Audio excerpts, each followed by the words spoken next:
need CPR.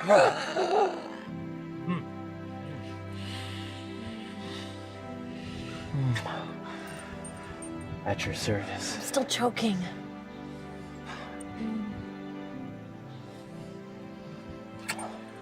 Two vodka sodas, please. I'm never leaving your side again. That's sweet. No. Literally, you could drown.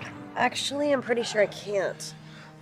I pledge my life to your needs, day and night, body and soul. I can help you dress in the morning, iron your precious undergarments. That's not necessary. I can sleep under your bed. You won't know I'm there.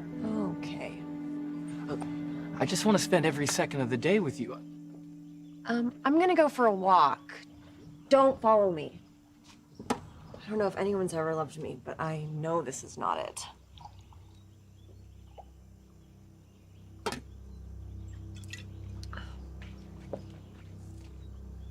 Do you think she likes me?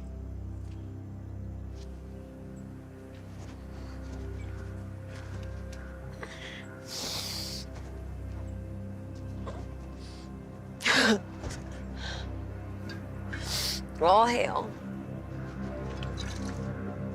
Ugh.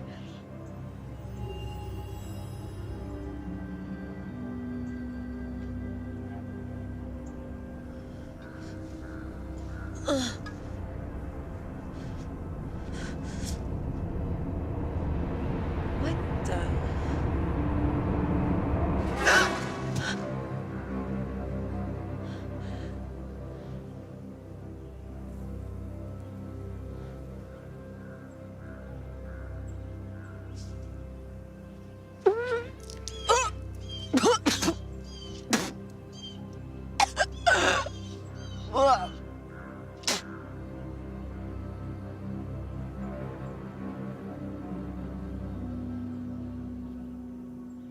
I figure we could do some with onion.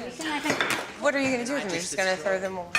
Well, hello, my divine beauty. I have chicken for you, chai. Would it be okay if I stay here with you? There's 15 bedrooms. Whatever. No beer, vodka, nada. Oh, I'm so sorry, Goddess. We're just stressed AF. And I mean, you're not exactly lo may, which is okay. You can leave anytime. Would you like me to go to the store for you, Goddess? No. I know just the man for the job.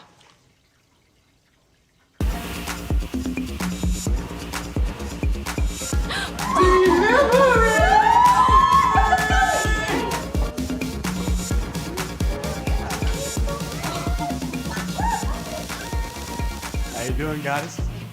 Good.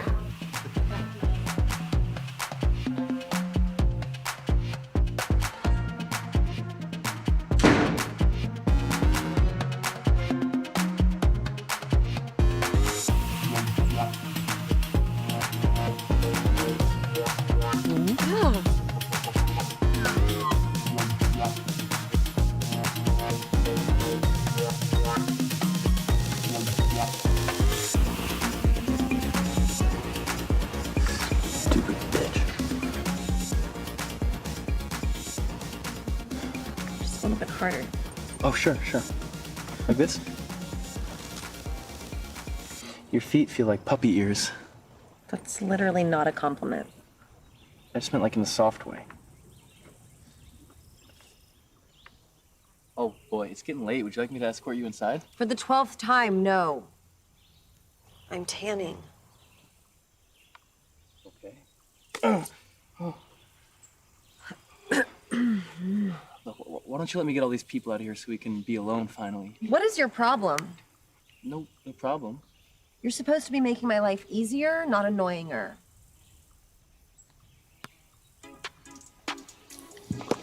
Is he displeasing you, Goddess? Go back to Splish Splash, Aquaman. Spoiled ass girl. What? Huh? I played D1 lacrosse. Come at me, bro. Swing there. No. Go ahead.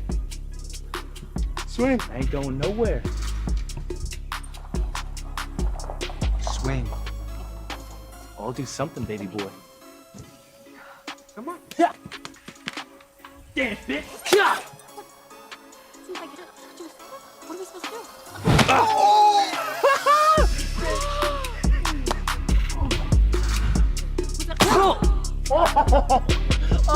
Oh, my face!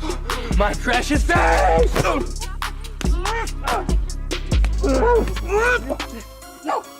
Not the floor! Not the floor! Stupid bitch! Come on! Come on! Stop it! Stop! Open him! Get off!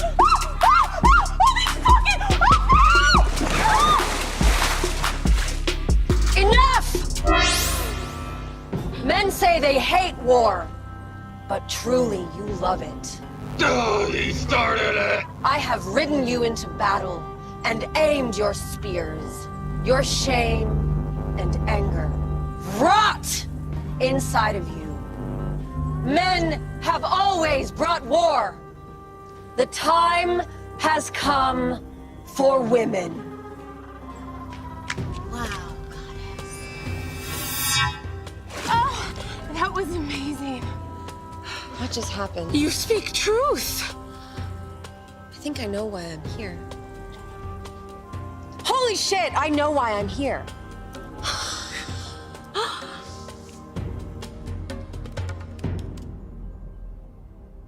She herself took many lovers. Awesome. That's me! The pic is terrible. Goddess, please, I beg forgiveness for fighting. Your words gave me a revelation. Me too.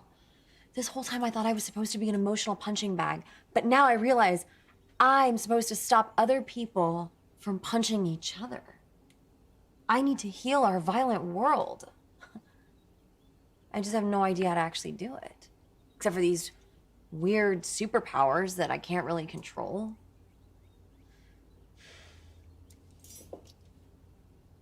Holy fuck. Is that real? Yeah.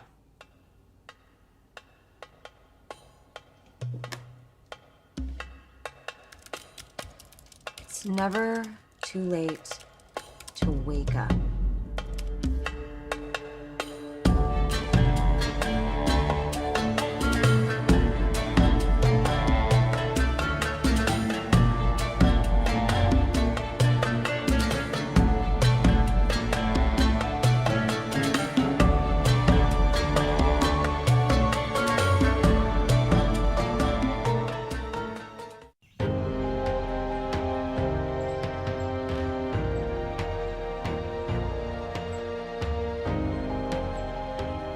Everyone deserves love. You don't have to work for it. It's our birthright. You. Definitely you. Think about it. We feel love when we're, you know, getting it on. And pregnancy, fetuses are like squishy little gummy bears made of love. Don't write that down. Everybody turn to the person next to you. Repeat after me. I love you. I love you. I will do no harm. I will do no harm. Except to ghosts, Nazis, mosquitoes, and people who clip their nails in public. Except for mosquitoes, Nazis, ghosts, and Nazis.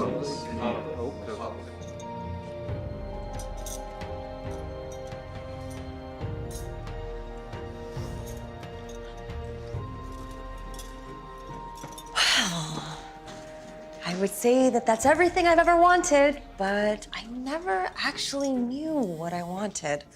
Oh my God, Elon Musk is so annoying. I'll call you when I can, dude. What do you want, Roya? I don't think I've ever asked you that. To go back in time. Oh. To see Mom and Dad? No, to Tehran. It's not your home, but it's my home there. It's so lonely here. I finally joined Coffee Meets Bagel. I haven't been with a man in 16 years. He's kind of cute. Who hired him? You're so mysterious, Roya. You never talk about Tehran or mom and dad. Were they really fancy? Are we descended from like a dynasty? My mom grew up in a labor camp. Baba was a piece of shit. Oh. I always thought he was really nice. He cheated on her like 500 times. I'm glad he's gone. I did my best in raising you. My mom was always at work. It's hard to be a woman alone. Praise Chola, I'm so stubborn. Wait, so how does it work with your religion, people? Do you believe in Allah and me? Yes. And what about Christ and Buddha? Am I like the ultimate cosmic side piece? Yes. What is this?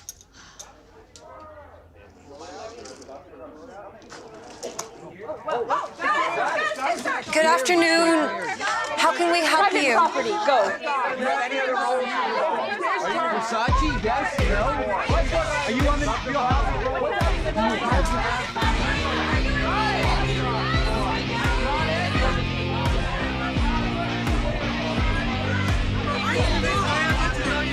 One at a time. Please, allow me to serve you in this way, goddess. Trust me. From now on, all press inquiries go through me. Who the hell are you? I'm her publicist.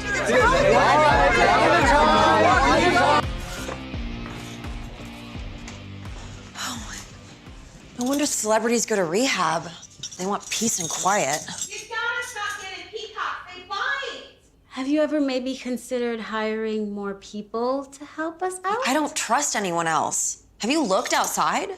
But look at this place. There are 36 rooms and a bowling alley. Now, I'm setting up a couple of promo shoots, plus a day or two of interviews. Oh, I'm sorry, how rude of me. Have they left yet? Yeah, for now, but they'll be back. I suggest an electric fence and a couple of dogs at the gate. Really? It's just the press. With all due respect, goddess, the press killed Jesus. What are you doing here? We're your PR team, goddess. You're the biggest celebrity in the world. Yeah, you make Katy Perry look like Kirstie Alley. We're here to make sure you guide the human race scandal-free. It's the mayor's office.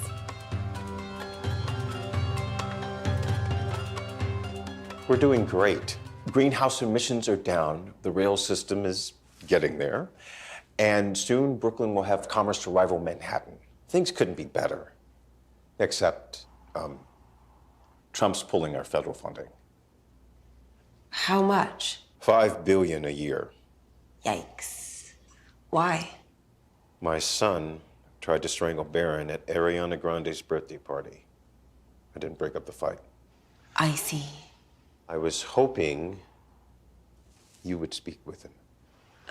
You never know when he's bluffing, deluded, or actually going to follow through.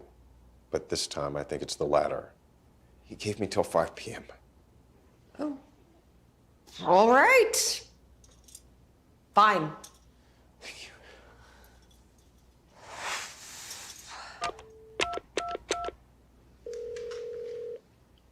Hello? It's Richard. Dick, you're early for a change. I brought in some special counsel. Hi, Mr. President. It's Goddess Beth. You know, I have been asking, when am I gonna meet this lady? Huge fan, huge. Thanks. I know you're pretty upset about Barron. How is he, by the way? It's just sick. Really, no class. But Dick's always been that way. Isn't that right, Dick? Please stop saying Dick. You forgive him. The scars from your past are healed. You are at peace with the city.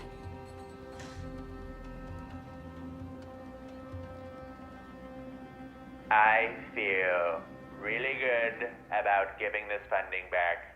Beth, let's do lunch. Next week, need your help with Jaina. And Dick, don't go and spend all this on schools.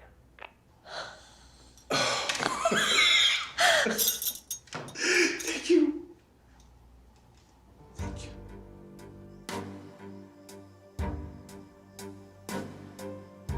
Wow. Can you believe I just made Donald Trump my bitch? Maybe I could mind control all of Washington. Or the whole world. Yeah, no. Well, that's creepy. Okay, whose turn is it? Me. No, you had last night. You had this morning. Yeah, I did. Good night, other stud.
Oh my God. Oh God. Oh shit.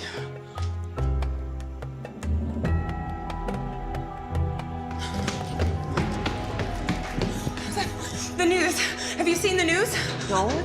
It's talk. It's your sex tape. What? It's viral. It's all over Twitter and Instagram, and millions of people in India are protesting. Arkansas is rioting. It's sex-shaming bullshit. What do you want us to do? I don't know.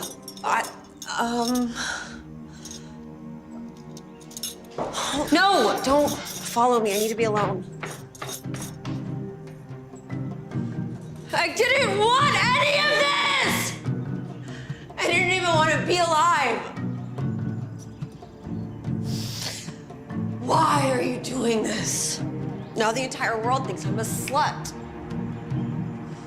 Probably have me destroyed just like every other spiritual leader since the dawn of time. Humans are tedious, are they not? Do not flee. Oh, I'm having a mental breakdown. Incorrect. Who are you? I'm Aya, wife of Utu. The cult of Sarita worshipped me for 2,000 years. Also your sister-in-law. Right. Mm-hmm. You carry divine lineage. In Babylon, some 4,000 years ago, your spirit governed the greatest civilization on the planet. At a time when men and women were beloved equals. So why am I the only one? Ishtar came into your body when you were ready to take your own life. Marks the dawn of a new era in which the world honors the sacred feminine once more. But someone made a sex tape of me last night. Sex is beautiful. Repression is perverse. So what do I do? Offer them truth.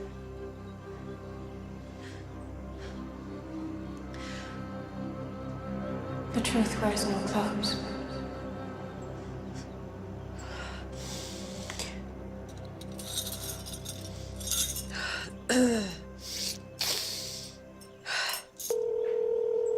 Oh, goddess. Did you see the news? Yes. Aspen and Bee have disappeared. I let a snake into your house. Aspen? That fucking bitch. It doesn't matter.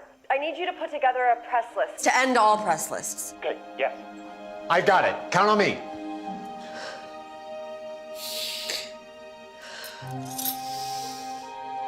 Sex is beautiful. Repression is perverse.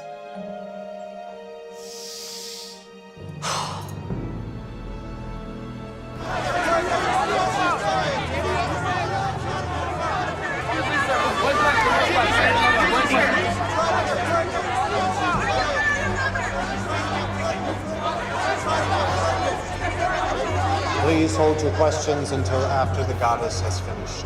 Are you our other lover? Is she trying to get pregnant? Twitter's calling this the porn of the century. Any comments? Silence! If you seek the truth, open your eyes. I present Goddess Ishtar. Did you know that you were being filmed? Are you considering a career in porn, perhaps? Are the rumors true about you and Jay-Z? Maybe trying girl on girl? Have you talked to Beyonce? I used to be immortal, just like you. Yeah, it's true. I got sad. I got headaches. Now I'm a goddess. I have riches, powers, disciples. But the biggest difference between being a goddess and being immortal is shame. When my naked body goes viral and you utter shame, the shame is on you. The truth is naked.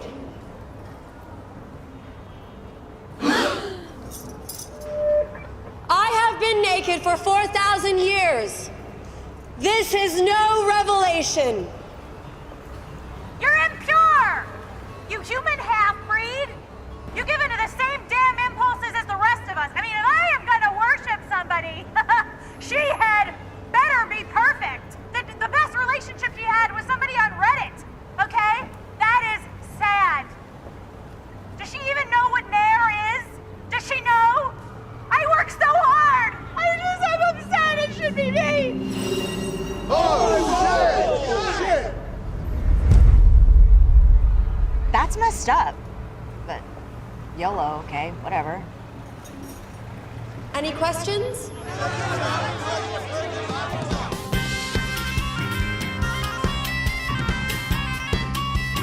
Okay. Yes. Yes, girl.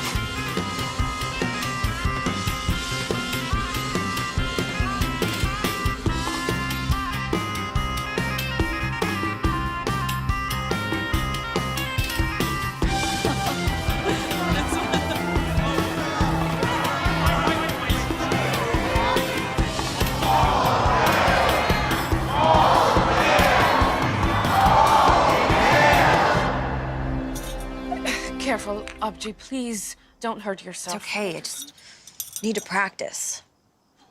Beth. Still pissed she called me a half-breed. Maybe that's how I turned her into dust. I just had to be really pissed off. Well, it's kind of true, you know. What? My mom was born in Iraq. She escaped to Iran when she was 12. It is what it is. I'm half Iraqi? You are all goddess, Junam. Oh my God. Oh God, no. Oh. Your pilgrimage begins now. Stop! Could you please stop scaring me? Only in ancient Babylon will you learn to control your powers. Find your way home.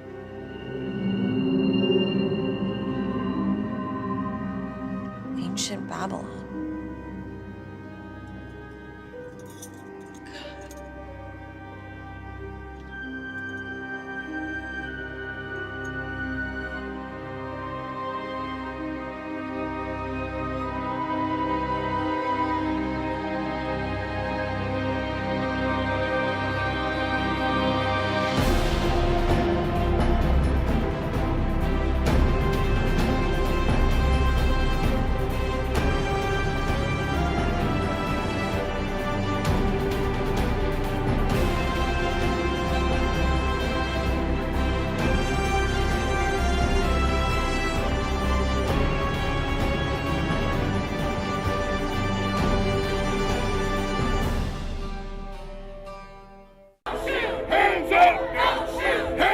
for a blink moment in time. People are aware of what they're feeling every day.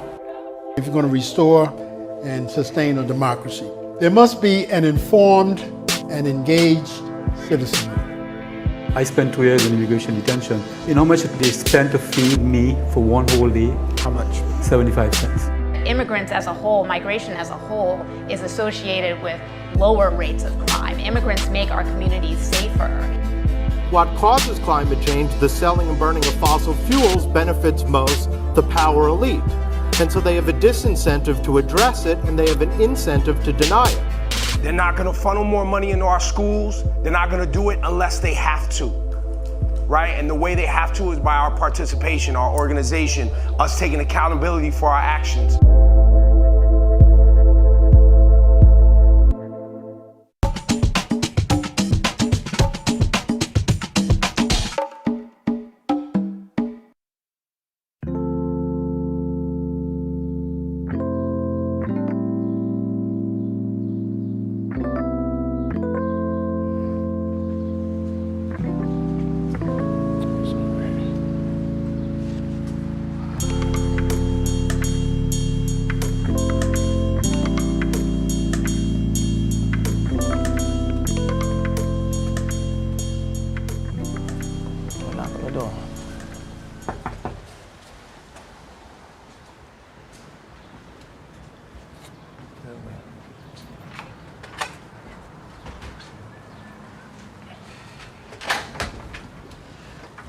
Hi, can I help you? I'm Cameron Pierre. Alexandra Pierre is my mother. You know the woman you bought the house from? Oh, yes, of course. Hi. Hi. Me and Lil Man, we were in the neighborhood and I wanted to show him the house I grew up in. Yeah. Yeah, you know, like nostalgia. Nostalgia.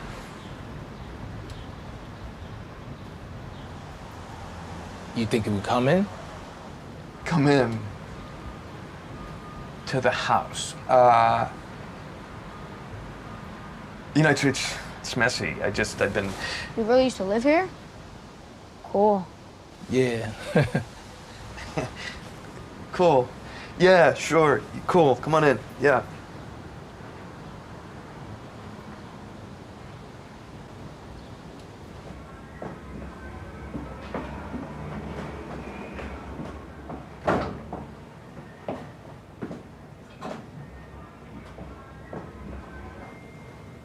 So it's probably a little different than when you were here last. When was that? Well, it's been a minute. Yeah. Yeah. Well, we made a I have a lot of plans for it, but just really starting out. Yeah, I bet. I remember your mom. She is a tough lady. She brokered that deal all on her own. That woman is tough as nails. Yeah, she passed away 4 months ago. And very sweet. She's very sweet, very kind woman. Look, you don't gotta sugarcoat it, man. My mom's was no joke.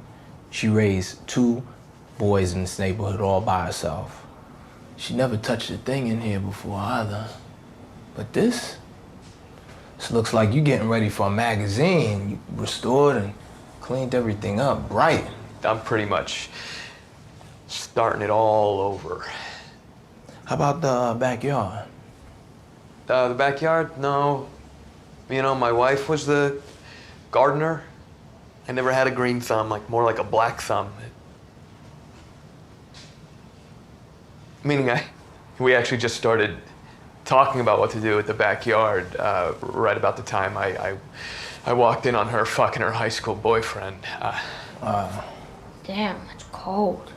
Yo, mind your manners. It's Love. She live here when you moved in? Miss Love? Yeah. Love. Love Parker, woman who lived downstairs? Miss Love Parker. Yeah, she did. She lived downstairs. She moved. How about that tour?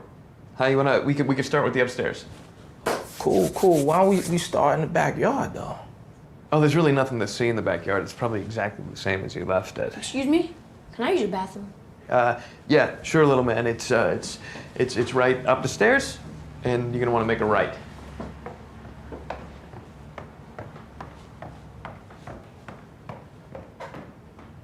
So do you still live in the hood, neighborhood? Truth is, I was away for a little while. School? Upstate. Work? Nope.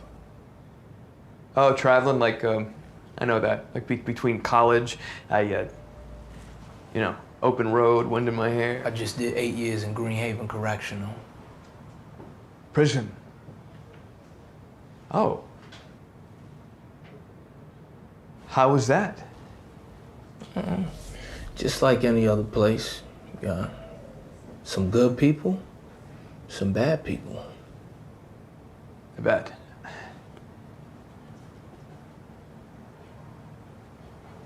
Son really is taking a long time in the bathroom. Hey, little man, you okay? You didn't fall in, did you? Are we good? Yeah, we good.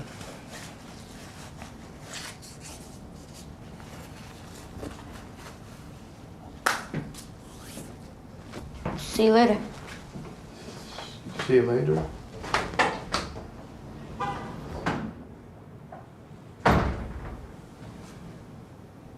Oh yeah, that's not my son.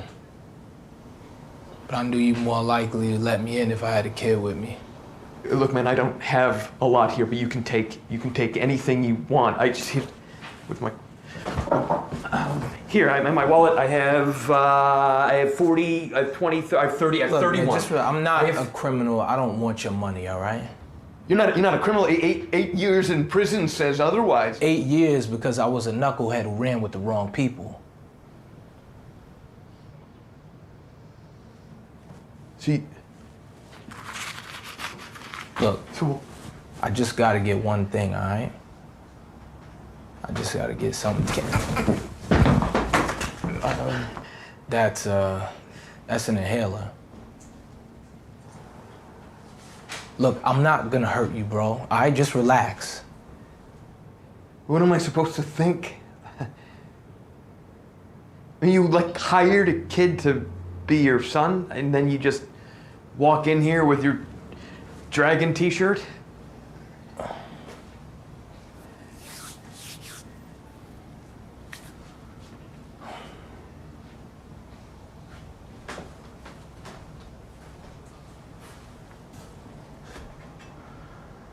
Me and my brothers, we used to hang out all the time on the front out here.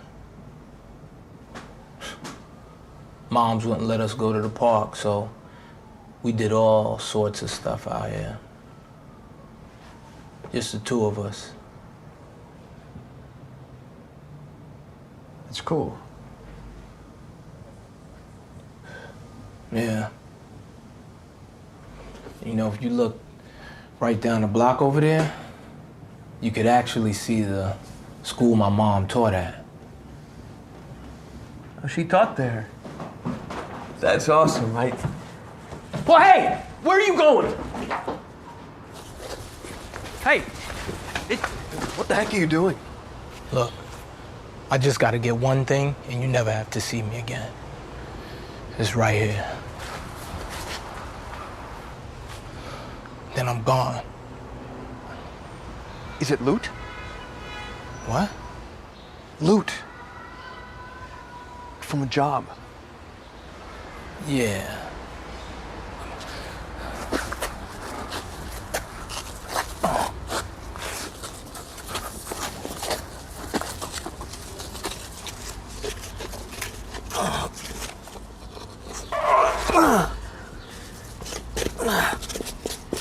Oh.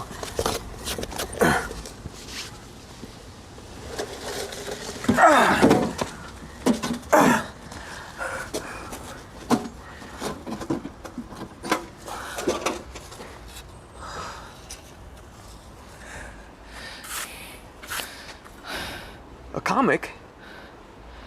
Yeah. comic. My brother was into Avengers, but X-Men was my shit. What about Quicksilver? Just helped me get by when my dad passed. Means a lot to me. What are you gonna do with it? Sell it on eBay? Shit, man. eBay? Please. Smoke? Nah, man, that shit makes you soft in the head. Plus, I'm on probation. Right. Hey, you ever hook up with Miss Love? What? What are you talking about? Miss Love, she still got it. Always did.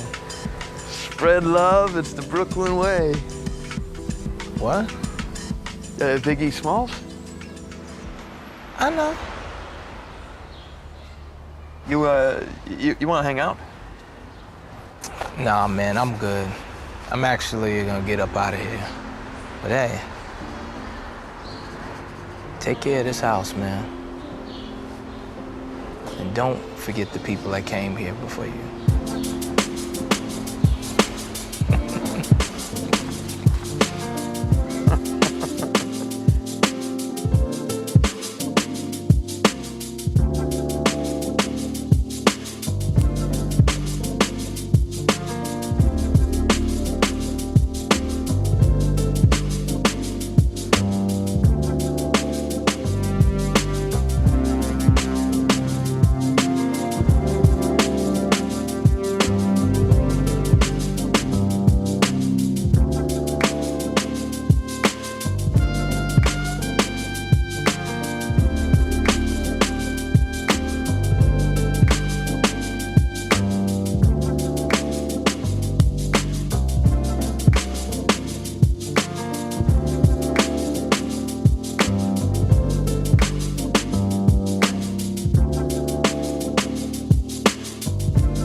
I've always been interested in jewelry. I wore lots of jewelry throughout like junior high school. My dad actually hated it. I would wear it, have like, be 11, 12 years old, rings on every finger. I was always into metal.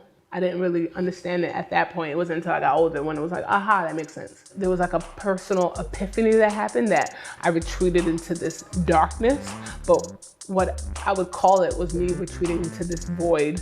There's a level of darkness that has to happen to me for creation to happen. So in that personal going into and retreating, it also reflected in my creativity, because at that point of darkness, then this creation was happening.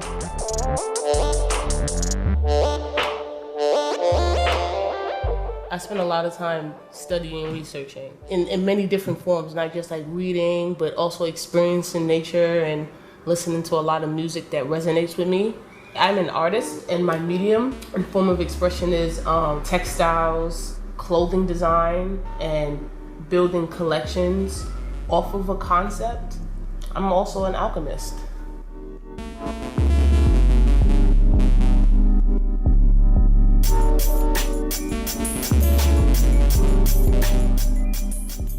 We're born in Brooklyn, we're first generation. Our parents aren't. So our Brooklyn is seen through a different scope than I think people who go back generations and generations of being in Brooklyn. And it's because the way that our mother moved us around through Brooklyn, growing up in different schools in different districts, it all sprouted from my mother, like, oh, you're not gonna go to your zone school, you're not gonna go to Erasmus. You're gonna go to some school in Midwood. You know what I mean? You're gonna take a test to go into school. It was just, I don't know, being in Brooklyn, where we were, how we were raised, our parents, and what they thought about our education, it just taught, I don't know, it just took us to another level.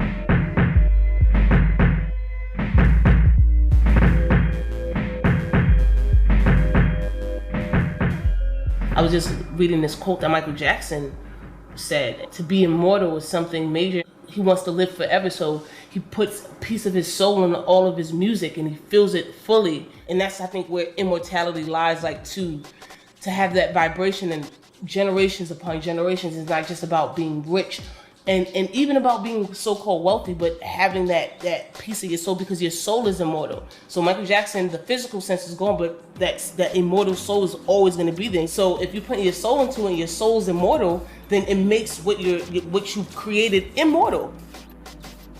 I think every day, from like the time that I wake up to the time I'm asleep, I'm either researching or thinking about the next way or phase to transform what I did yesterday into something a little more like has a little more magic in it. These things that you walk outside and it's like a rush of the world happening to you, and that's the same thing I think in the creative process. It's like a rush of ideas that come, but you still have to stay like, okay, I'm gonna breathe in, take this one. Like it's almost a mechanical thing, but it's like automated.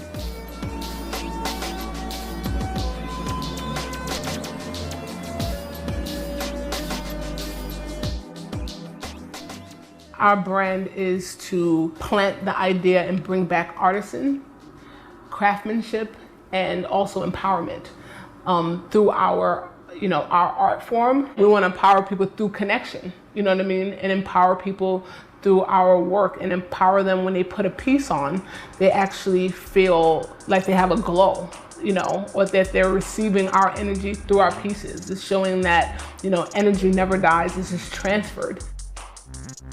We want to kind of bring ourselves to higher levels of understanding, because the world is changing and the world is transforming. We kind of got to get with it or get lost. You know what I mean? Get lost in the sauce. And I think what we're doing is kind of putting our input into the whole story of the earth, and kind of we just want to help, infinite spiritual helpers and guides and stuff like that, in a nutshell. That's about it. LE, baby. Fit for life.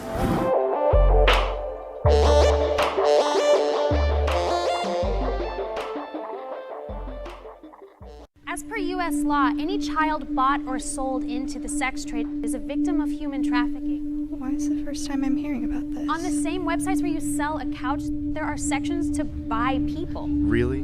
And up to half of these victims are boys. There is no such thing as a child prostitute, only a victim of exploitation. And it could be anyone. She's talking about me. Should I say something?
his asses, get him on his asses.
If you're afraid, then it's hard to reach that point of creativity if you're afraid. If you're not afraid, if you have the courage, then you dwell in the unknown, and the good things can happen, along with the bad things. So it's like you welcome that.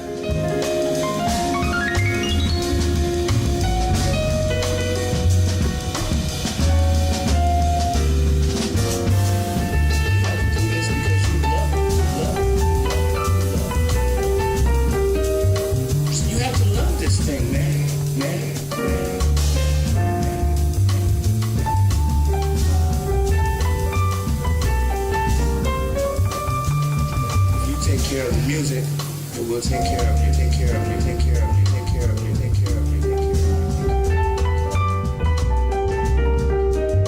I mean, I go on the jam sessions and I play and I play and I play and I play and I play and I play and I play and I play. Listen, you have to love this thing, man.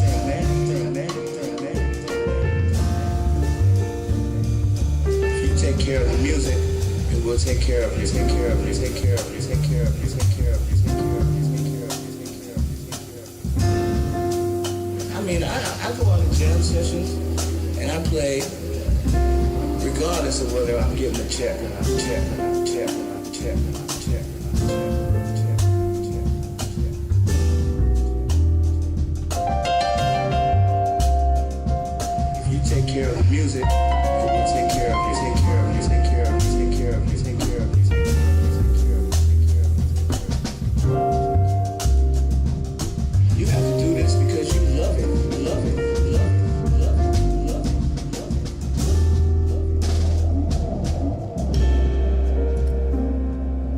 If you take care of the music, it will take care of you, take care of you, take care of you, take care of you, take care of you, take care of you, take care of you. I've lived here since 1998. I lived in Fort Greene, Clinton Hill, back and forth, like 6 different houses in that time period. So I've watched it move and grow and change, and people moving in and out, and things come up, and so it's just, I feel like it's a part of who I am now.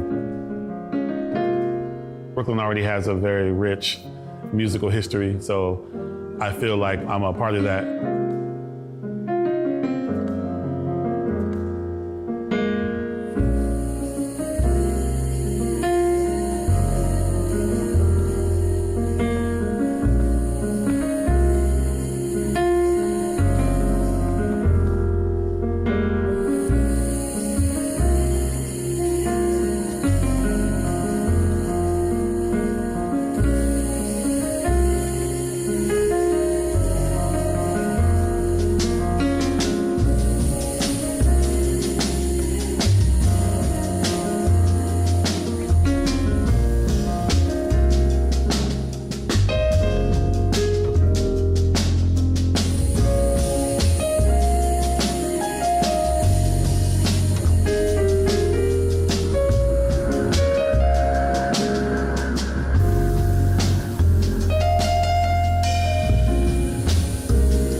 Gilmore on the drums.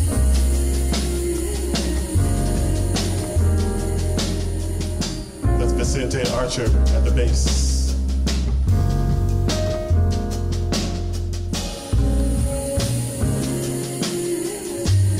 Jahi Sundance on the ones and twos.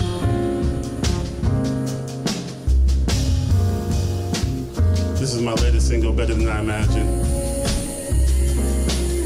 which features her and another Bric Jazz Festival headliner, my sister, Miss Michelle Ndengiocello. Thank y'all so much for tuning in, hanging out with us. Really appreciate it. Thank you, Bric, for having us. Hopefully we'll do this again soon. Thank y'all.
It's all right, y'all can make noise at my show.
Yes, I adore you.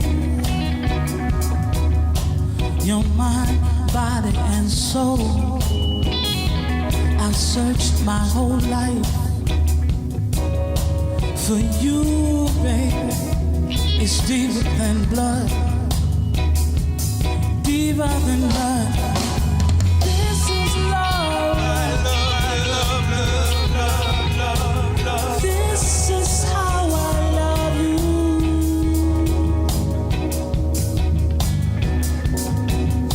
This is love. This is how I love you.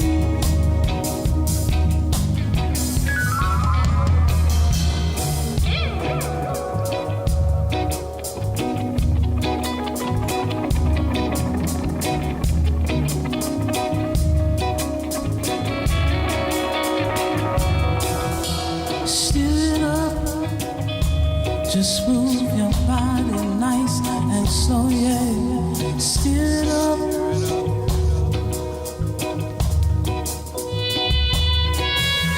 Steer it up, just move your body nice and slow, yeah. Steer it up.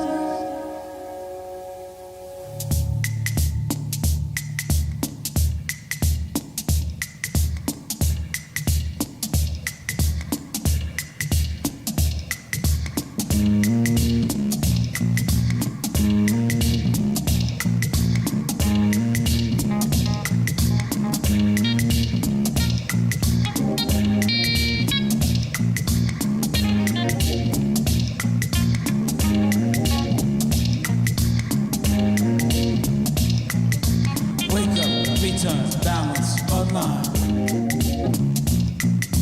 Wake up, return,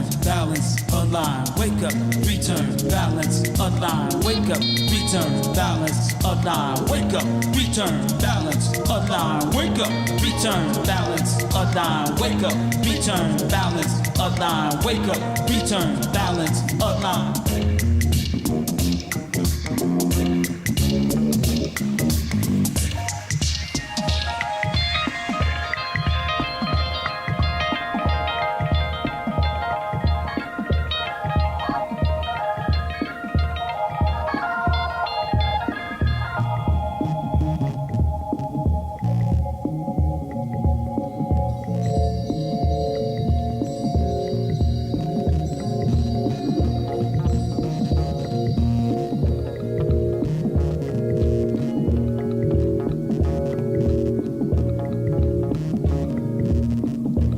Ain't never had nothing to make me feel secure. Ain't never had nothing to make me feel for sure that I'm loved.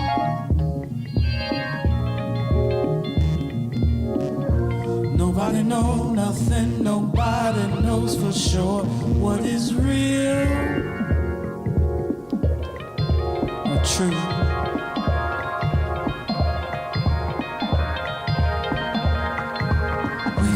Return, balance, align. Wake up, return, balance, align. Wake up, return, balance, align. Wake up, return, balance, align. Wake up, return, balance, align. Wake up, return, balance, align. Wake up, return, balance, align. Wake up, return, balance, align.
sure.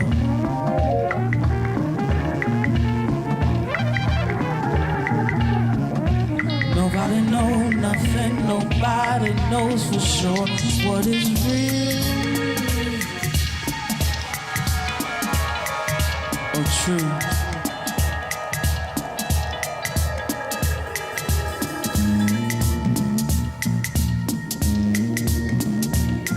Now wake up, return, balance, align. Wake up, return, balance, align. Wake up, return, balance, align. Wake up, return, balance, align. Wake up, return, balance, align. Wake up, return, balance, align. Wake up, return, balance, align. Wake up, return, balance, align.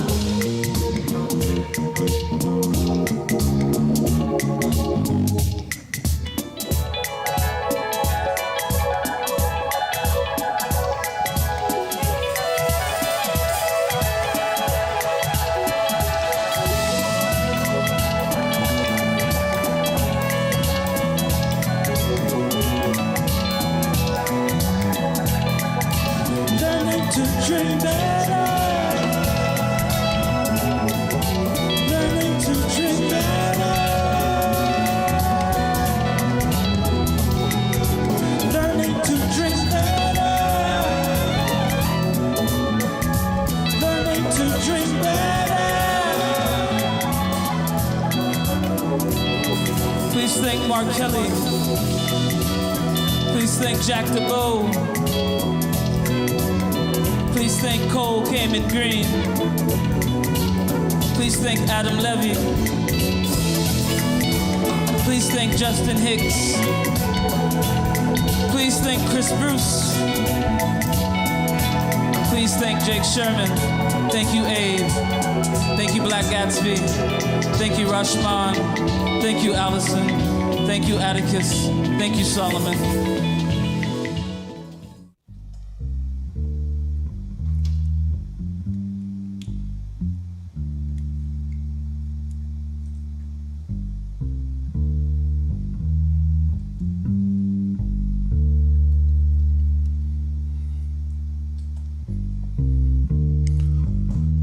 I have to introduce this next song because it's very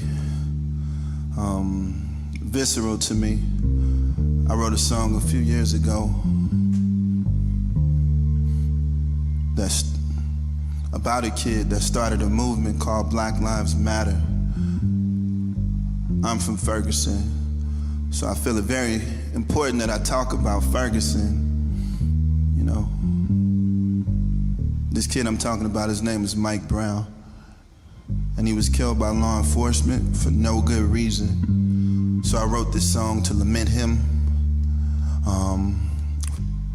Dedication to his parents, dedicated to his family, dedicated to all of the parents of the slain people,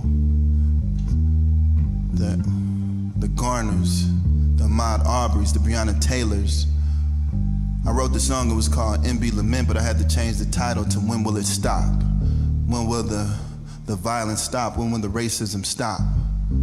I'm playing this song for the first time in a long time. Since then, you know, my family has been,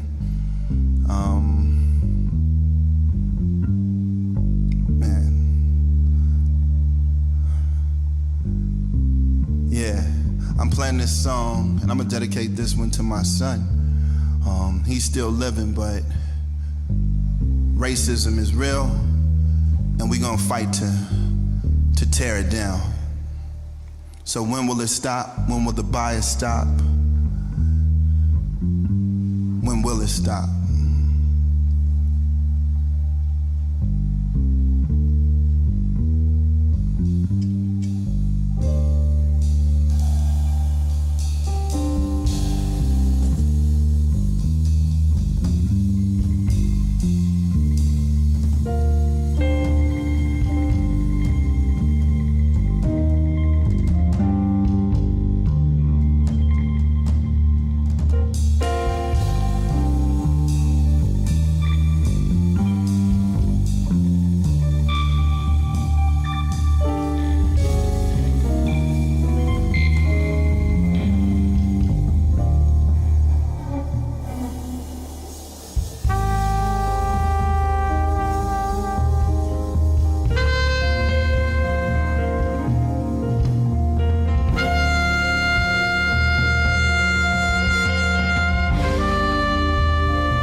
day after Christmas, my son and I made international news because it's gone all over the world. From an incident at a hotel in New York City, the Arlo Hotel.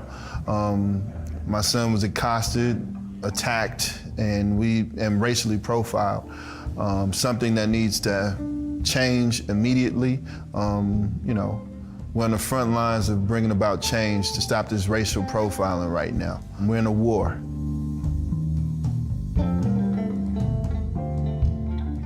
It's for the good of our nation, for everybody. That really has impacted me in so many different ways. One has to do with compositionally. It gives me a context to really speak on from a personal standpoint. Sometimes I've written songs about people that I never met before. But right now I'm writing songs about my son, about our scenario, about racial profiling, about social issues, but I don't have to have imposter syndrome about it. I'm a part of this story. As an artist, we have a duty to use our platform for something good. At least that's what I think. That's what Nina Simone said. And many other artists have stood on their platform and used it for change, for social justice and everything else. I'm no different in that. I believe that music can be a force for good. Music can be a force and a conduit for change. And I don't take that for granted. So my entire walk at this point has to do with, you know, speaking for the voiceless and using myself as a change agent, using myself, using my story as a way to actually bring change for the people who aren't even thought of yet, the kids who don't have a voice.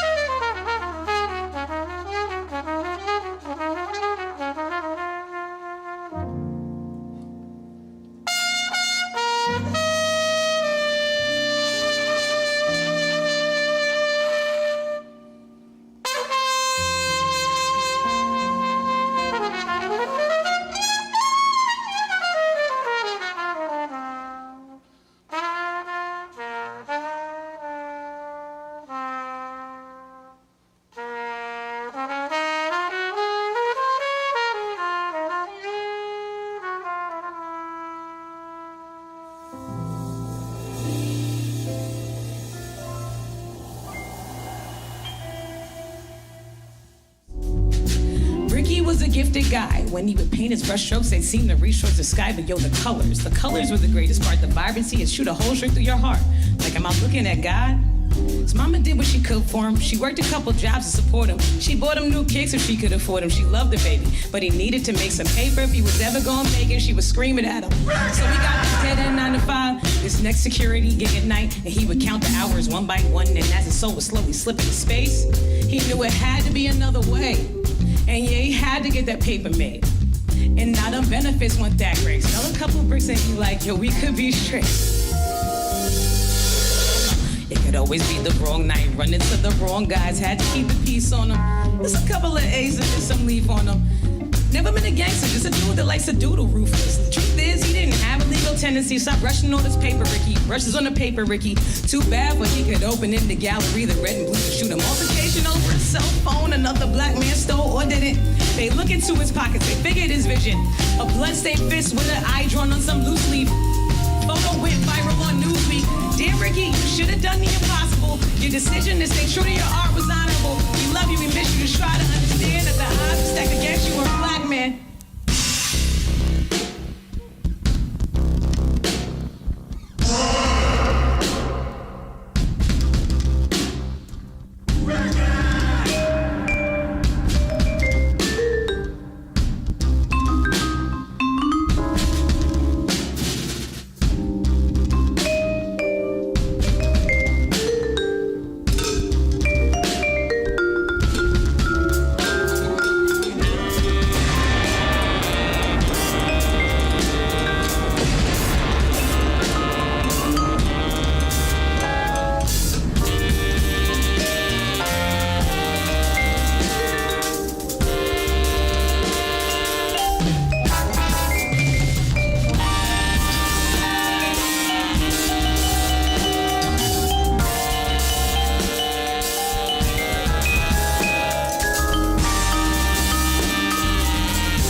probably about 5 or 6 years ago when I started the group, it really was so that we could create some awareness around the situation, as well as to highlight the beauty and the potential excellence of Black life and Black music. So I really do feel like I have completed some goals, because since then, Black Wall Street's been televised. I've had many people come up to me and say, I had no idea about it, and then I saw it in this TV show, and then I saw it in this TV show. Why aren't we talking about it? So I think it is really, really important, especially for young people and people in general, to realize why the world looks the way it does. Many of us, as we're growing, we're not taught about the systemic racism that changes the way that our lives look and feel, and the segregation that we see just on an everyday basis. I think it's really important to speak about these pieces of history, because I think that they will help us to understand the bigger picture.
Falling over, starting over, starting over. Love is falling, starting over.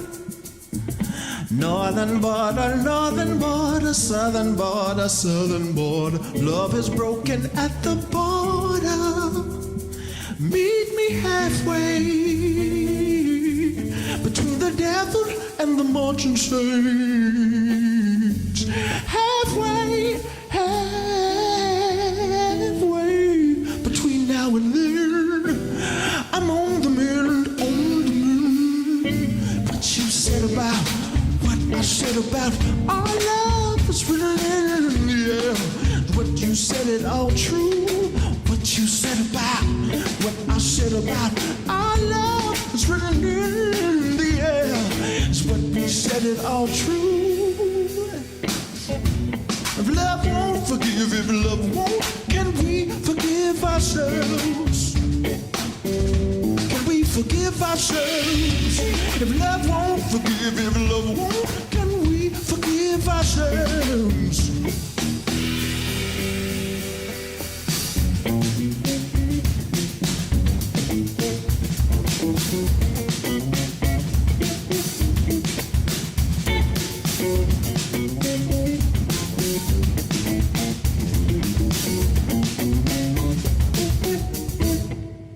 Meet me halfway between the devil and the marching saints. Halfway, halfway between now and then. I'm on the mend, on the mend. What you said about what I said about our love is written in the air. It's what you said it all true. What you said about what I said about our love is written in the air. Is it all true? Can we forgive if love won't? If love won't forgive, if love won't, can we forgive ourselves? Can we forgive ourselves? If love won't forgive, if love won't, can we forgive ourselves? Can we forgive ourselves?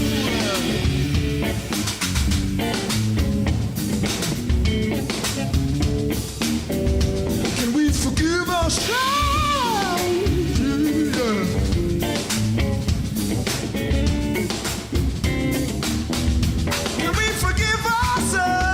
Can we forgive ourselves? Can we forgive ourselves? Can we forgive ourselves? Can we forgive ourselves? Can we forgive ourselves?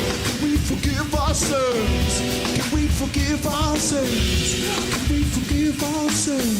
Can we forgive ourselves? Can we forgive ourselves? Can we forgive ourselves? Can we forgive ourselves? Love won't forgive, if love won't, can we forgive ourselves? How did we come together and establish chemistry? I reached out to Van on Twitter. That's how it started. I tweeted, I want to make a record with @Van Hunt. And then @Van Hunt replied. And he said, let's do it. And I was blown away. I was like, oh, this thing really works. And and then I hit him in the DM and I shot my shot and I was like, Van, I love your music. I've got a band. Would you be down to do some stuff? And he hit me back. That was the beginning of it. And I was just like, man, these beat makers always on me. So I just thought he was a drum machine dude. But I like the name Nate. Nate's one of my favorite names. It's just so short and quick. Yeah. You know what I mean? Yeah, man. It gets the job done. That's it. Then we met, then I found out he was an incredible musician, played everything, better than me at everything. Maybe except singing Sledgehammer.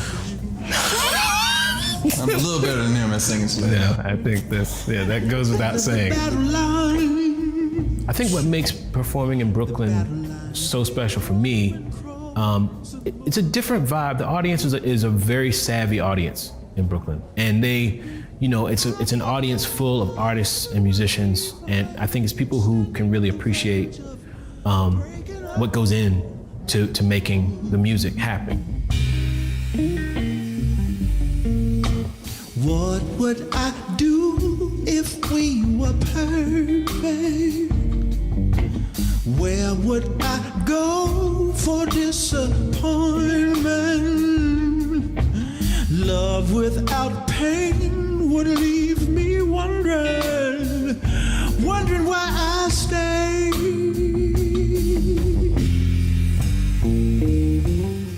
I think of saving myself, but with nothing to complain about up in heaven. What would I do? Saving myself, ooh, but I really want to work it out down here in hell with you. Wanna make you feel the fire, wanna burn you with my bad days. Ooh, I wanna be unsatisfied so you can feel the heat coming from me, lady, lady, lady. What would I do if we were perfect? Where would I go for disappointment? Words without hate would leave me nothing left to say.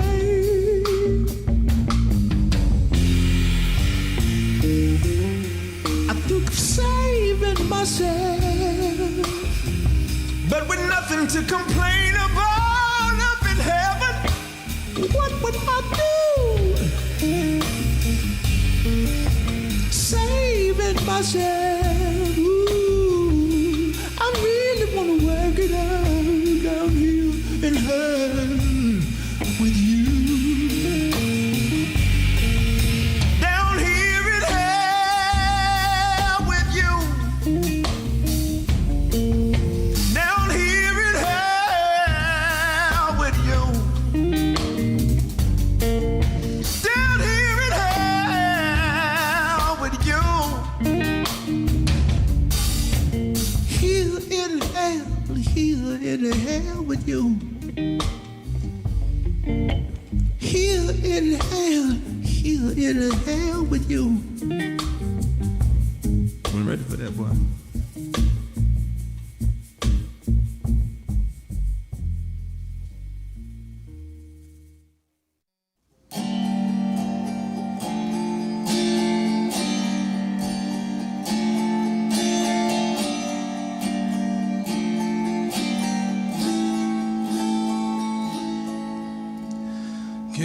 Gaze in the mirror to be that for which are near me here. The lions I can see, think of this and grasp a helm.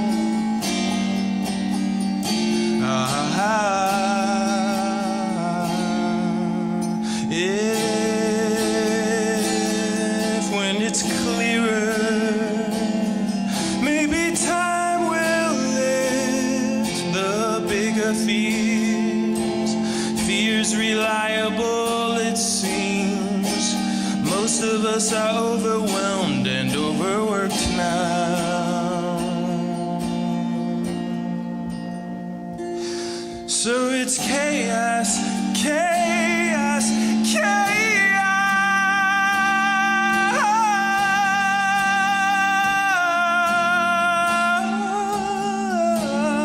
Yeah, it's chaos, chaos, chaos.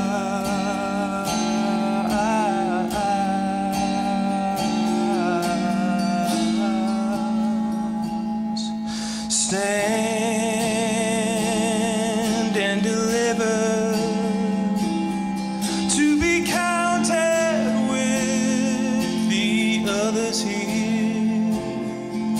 The riots I've seen, people can't control themselves, they're wilding out now.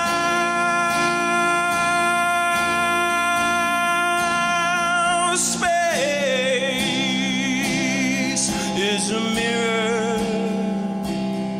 but perhaps we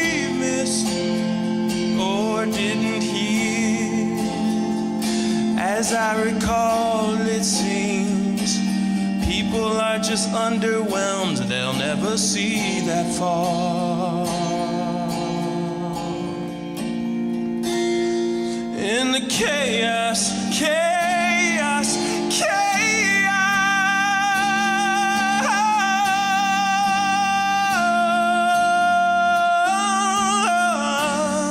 Yeah, the chaos, chaos, chaos.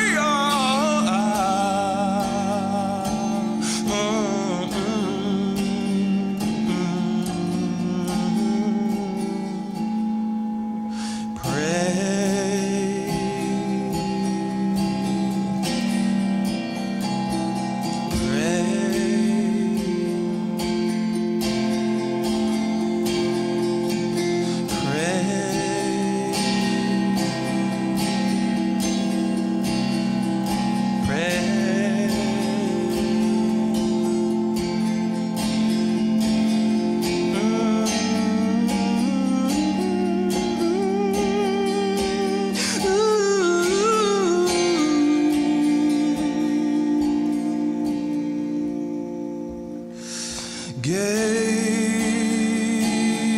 in the mirror to be that for which I near me. The riots I've seen, think of this and grasp the helm. You're on the clock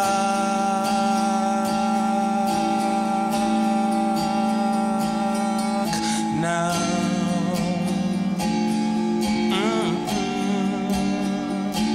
You're on the clock now.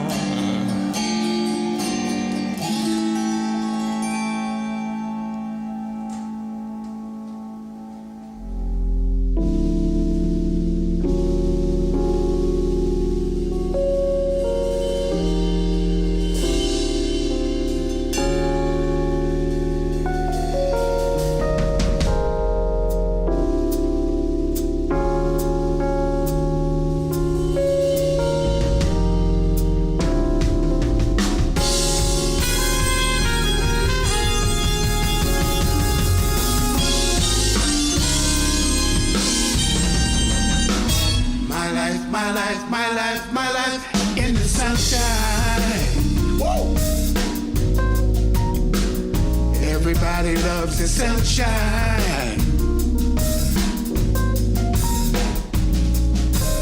Sunshine. Everybody loves the sunshine. Woo. Sunshine. Folks get down in the sunshine. Sunshine. Folks get brown in the sunshine. Just bees and things and flowers. Just bees and things and flowers. Woo. Just bees and things and flowers. Just bees and things and flowers.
We do indulge in cheekiness and fun and play, Yeah. and play as a really productive site for creativity. Lisa and I were doing our own studio work, and then we had this collaboration that we called Las Hermanas Iglesias. Circa 2006. Circa 2006, right? So Las Hermanas was this kind of third person. Yeah. A lot of the work had to do with us as sisters, exploring that relationship, exploring our family. It also tended to be a little bit more rooted in working with communities, working with social spaces. It's participatory and very much about fusion, very much about a lot of absurdity. So we'll do sibling rivalry projects, or we'll do work that really comments upon mashing up Norwegian and Dominican traditions and tropes.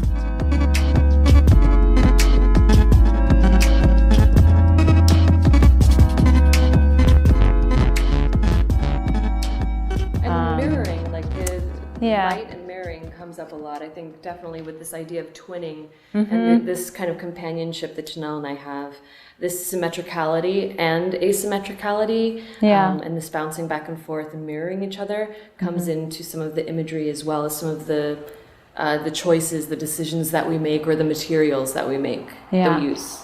It's going back to what you were saying before about it's about the collaborative act. Yeah. It's so Janelle and I are very much still learning how to debate, collaborate, learning how to fight. learning how to disagree. We've gotten so much better at fighting than we used to be. We're very good at it. And now we're much better at it. Sometimes these drawings I think are fights between us. Yeah, and we try to like I do something and the other person does something completely different, and then and some of it is about almost making up or resurrecting or reconciling all these different ways of wanting that piece to go. And sometimes it's just like I make a mark, she makes a mark, we're like done. Exactly. That looks, we're so excited. That feels right.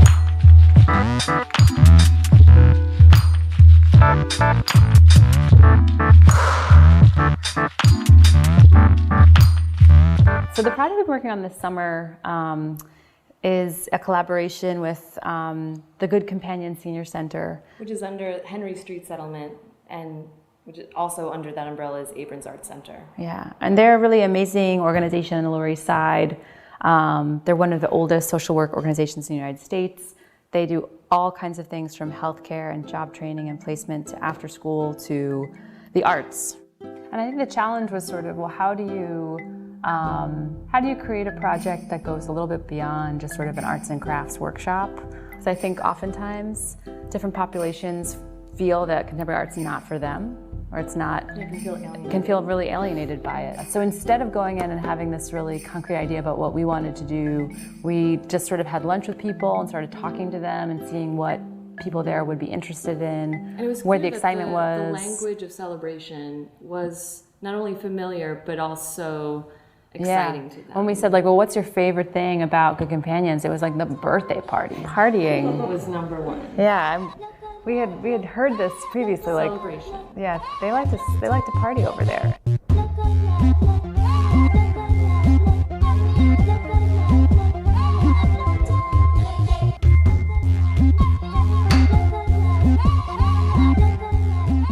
All of a sudden, being an artist felt like you were actually really engaged and participating no matter what you were doing, because you were sort of part of that. You were actively questioning, you were actively engaged with what was going on. You were actively looking and listening all the time.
The subject of photography became a big topic in my work, like how people use and share images, why we share images, why we take photographs. And as photography became more and more ubiquitous in the world, it just became such an interesting topic and such an interesting subject to work with.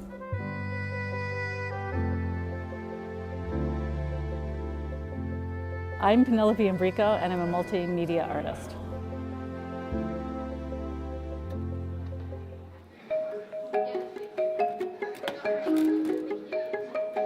There's an aspect of revealing what's inside the black box. There's this term called knolling, the act of like disassembling stuff and then, or bringing together similar types of things and arranging them flat on a table in perpendicular fashion, in a designy kind of aesthetic way, and then taking a photograph from the above. And so I thought it would be great to create a knolling table for this exhibition. This entire exhibition is also a kind of evolving e-waste intake center where people can bring stuff that they don't want anymore. They can also bring that stuff and take it apart and take a picture of it. One day I was here and there were a lot of high school students from Brooklyn Tech, and they just got so excited and they all came around the table and started taking things apart. Then they came the next day with their friends. And so it's been really great. And there is something so amazing about when you take something apart little bit by little bit and really understand what the thing that you carry around with and wake up with and go to sleep with is made of physically. I read some facts somewhere, like there's 52 billion tons of e-waste every year and only 10% of it gets recycled. To me, that's just insane. It's amazing to me how much e-waste there is and how little of it gets recycled.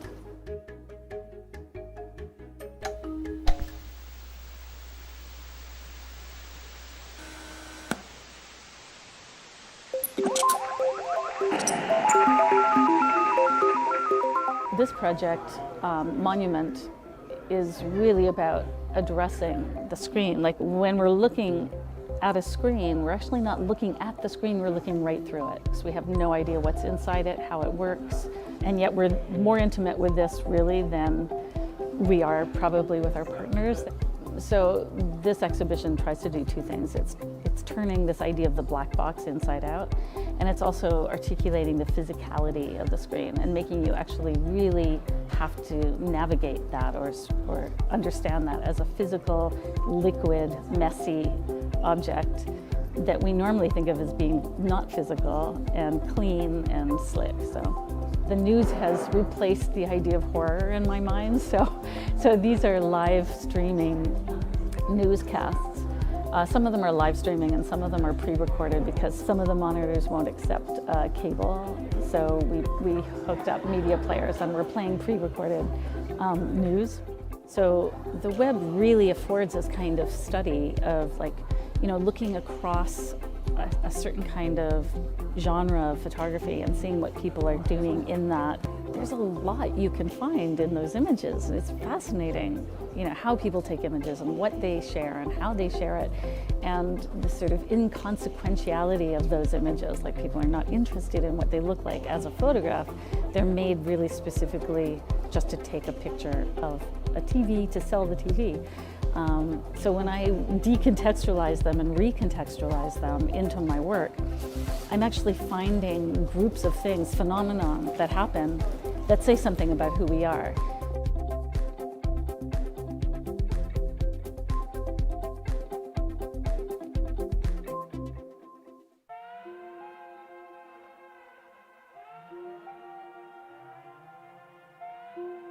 The process of creating art out of found objects, upcycling, repurposing, I've always done that. It's bred out of necessity, really. It goes back to this compulsion to create.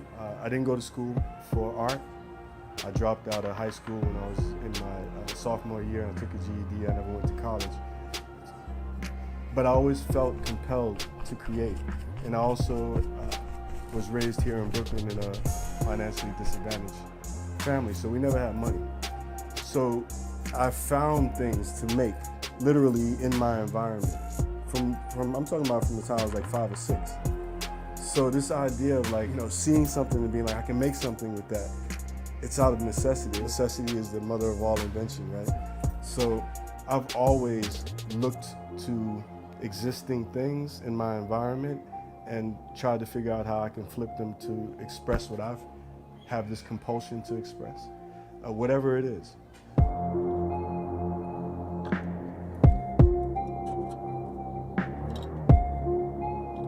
I'm Patrick Dorr. I'm an artist and musician, a poet, a writer, a creative. I've been doing art in one form or another all my life, but I never would claim the title artist. If someone asked me if I was an artist, I'd say, no, I do art. I'm not an artist. I never wanted to commit to that because I didn't really understand what it was. I also felt that an artist was for a different type of person than I am. It's in the last couple of years I feel like I'm starting to really own what it is to be an artist and feel comfortable with referring to myself as an artist. Being sober allows me to wake up and not come to. Being sober allows me to have a discipline and a direction that I didn't have when I was drinking and drugging. I've been sober 16 years by the grace of God. This disease of alcoholism and drug abuse went through my family like a plague. Literally took my uncles, my father, my older brother just died a month ago from alcoholism. So I count every day as a blessing. And I drank and drugged from the time I was 14 to 38. And I had to hit a real bottom before I turned my life around by the grace of God. But you know, not everybody gets that chance. The recovery that I've had from drinking, from alcoholism and drug abuse has been a spiritual process and a spiritual awakening. It changed my perspective. I still have a personality that is compulsive and obsessive, but now it's about art, right, and music. My perspective has changed, and I've been given a second chance in life, and so every moment is precious. There's this idea that when I see something discarded, my first impulse is to want to pick it up, just to clean it up. You know, then the second is, well, what can I do with that? There's something that can be made from this. You know, we live in an incredibly wasteful society. So I think a lot of the stuff that I do, it doesn't start from a lofty concept. It's very much in the moment.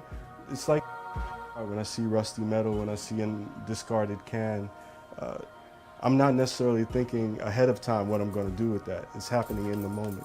This triptych this is about the divinity of Black women in particular. These are also about the goddess and fertility and creation. The models are all from Africa, so I was really conscious about making sure everything represented had something to do with creation and fertility and the goddess. So there's a lot of symbolism. All three, if you notice, have a cowrie shell over their third eye. Their gowns are from different sacred texts, the Quran, the Bible, Old Testament, and Buddhist Dharma. This is an ancient Celtic symbol for fertility. This is the alchemist symbol for creation.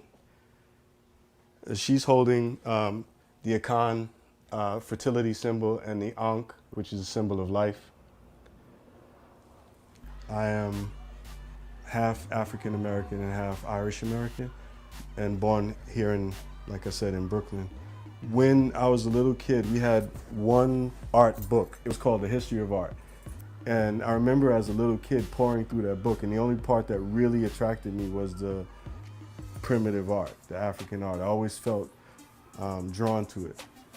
And so as I got older, I just explored that more and felt that connection even deeper. When I do create sculptures out of found metal, that started with me wanting to have African masks and sculptures of my own, but not being able to afford them. You know, I'd walk and see a piece of rusted metal and think, I can make that into something that somewhat mirrors African art.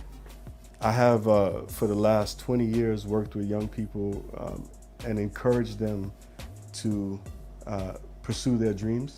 You know, this idea that you can be an artist. You know, you can be a young person of color from a financially disadvantaged background. You are worthy of being an artist. And I've tried to empower and support kids for that long, and I wasn't even taking my own advice. Started to feel a little bit like a hypocrite. So this leap that I've made in the last couple of months is really me kind of like listening to my own speeches of being worthy to be an artist. And God and the universe have been so affirming in these last few months. Things are really starting to happen.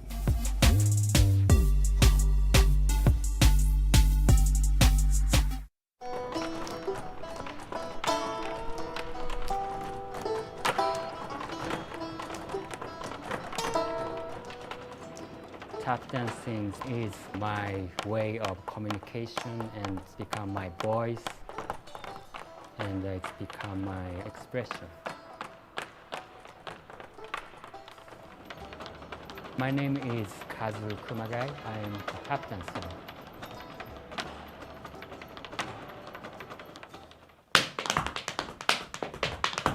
I was born and raised in a small city called Sendai City, Japan, and I grew up there until when I became 19. I started when I was 5, but because I was growing up in a small city in Japan, I couldn't find any tap school. I went to NYU to study psychology, but I found the advertisement. There's a school called Funk U, and it's a school for training program for Broadway show, bringing the noise, bringing the funk.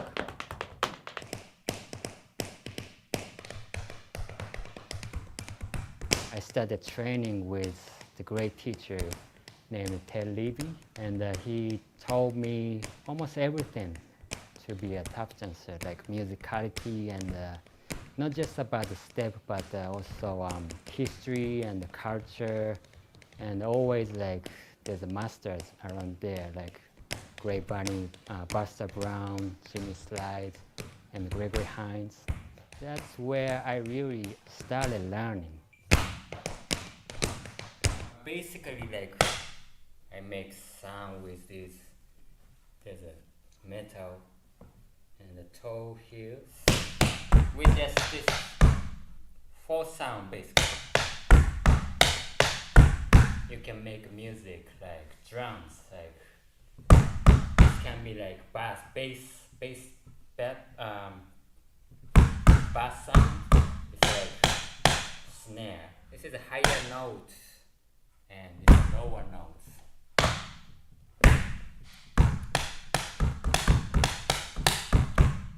From the masters, teachers, they always sing the rhythm first. Cidi ba ba di di ba. Then I can do cidi ba ba di di da. Cidi ba ba di di da. Cidi ba di di da. So my teacher always told me, one is your best friend. So don't lose one. 1, 2, 3, 4, 2, 3, 4, 1, 2, 3, 4, 1, 2, 3, 4,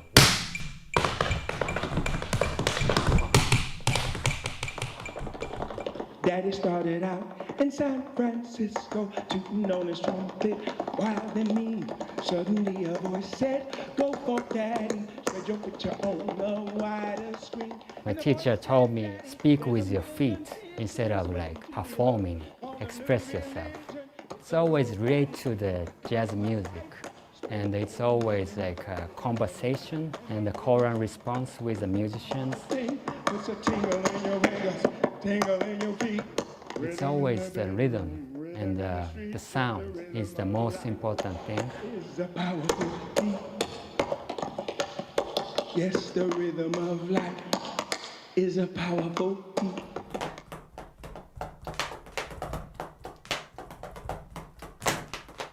Come writers and critics, prophesize with your pen.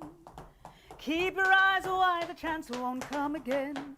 Don't speak too soon, for the wheel still in spin. There's no telling who that's naming. For the loser now will later be win. For the times there are a-changing. The biggest difference I discovered when I started learning here was the musicality of the dance. Tap dancing is always related to the specifically jazz music. And it's always like a conversation and the call and response with the musicians. It's always the rhythm and the sound is the most important thing.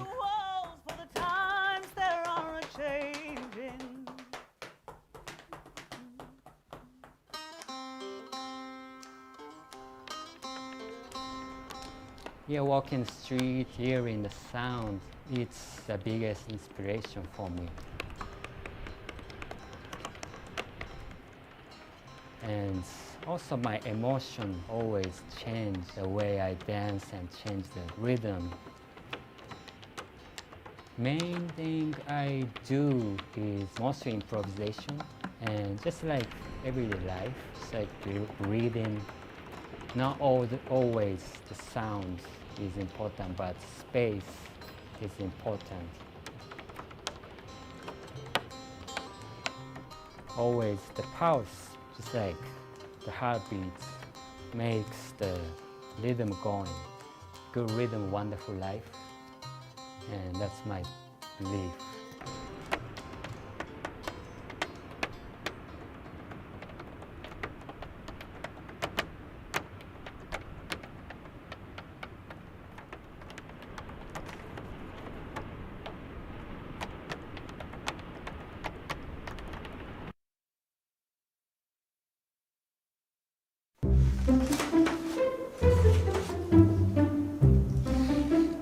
Since I was kids, I always wanted to make some weird dream kind of feelings.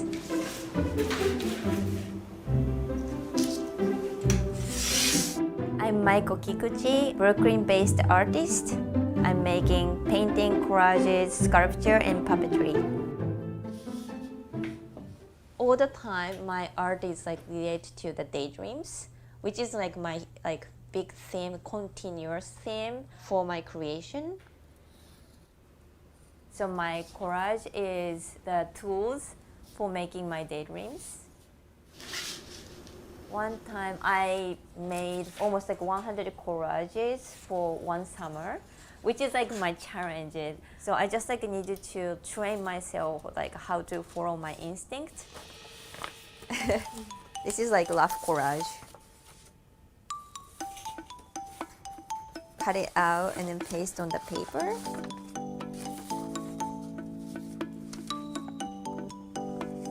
That's a locket. I took one puppetry class, which is led by Theodora Skitteles, one of the really great puppet artists in New York. After I took her class and learning about the puppetry, I'm really into the expression about the puppetry. My performance face, this is actually my grandfather's face. It's pretty big. The trick is it gets small face too. That's one of the tricks for the show.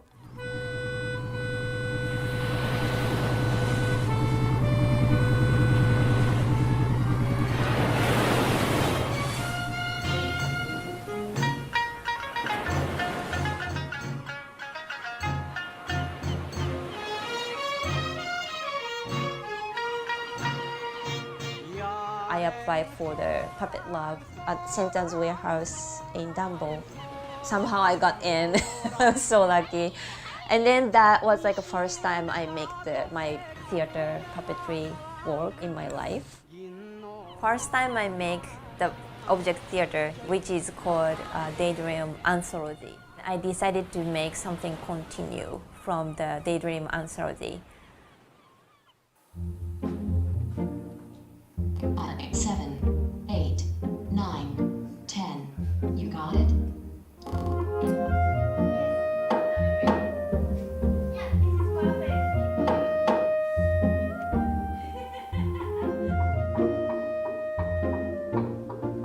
I recently make the 20 minutes short piece, Daydream Tutorial. So I combine the object and animation, and then like me wearing mask and perform. It's me showing how to make something.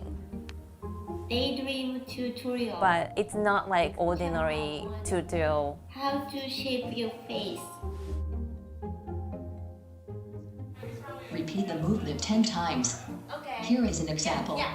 I think me as an artist here, my like Brooklyn days, which is like totally different between Japan. So every time I kind of like feel a little like unusual or the things I'm not used to, which kind of makes me feel like I'm in the daydreams. So that's always caused me to like make my piece. 10 times. Here is an example. 1, 2. You got it? Now we try.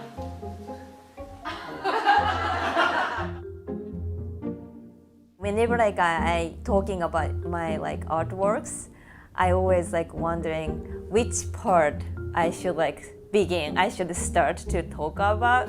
That's a really hard part, but I really enjoy how I create my artworks.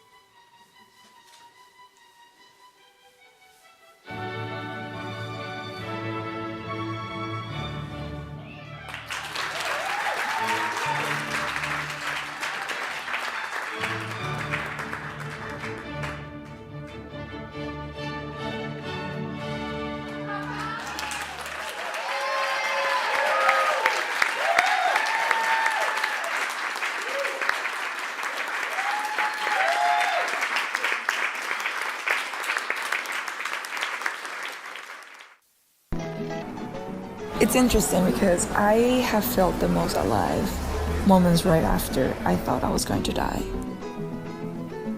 I was in a strike and I almost got killed.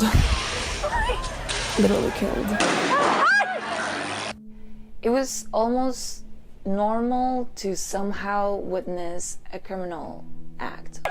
Getting things stolen or being attacked or assaulted for reasons that at the time I couldn't comprehend, but it became like something normal in the country.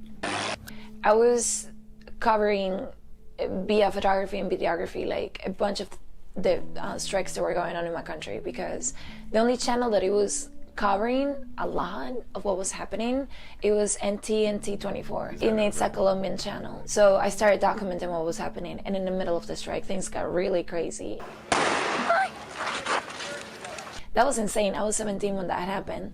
I spent literally like 2 months in my house. Like my parents after that didn't let me go out. After that, I realized that my life was actually in danger.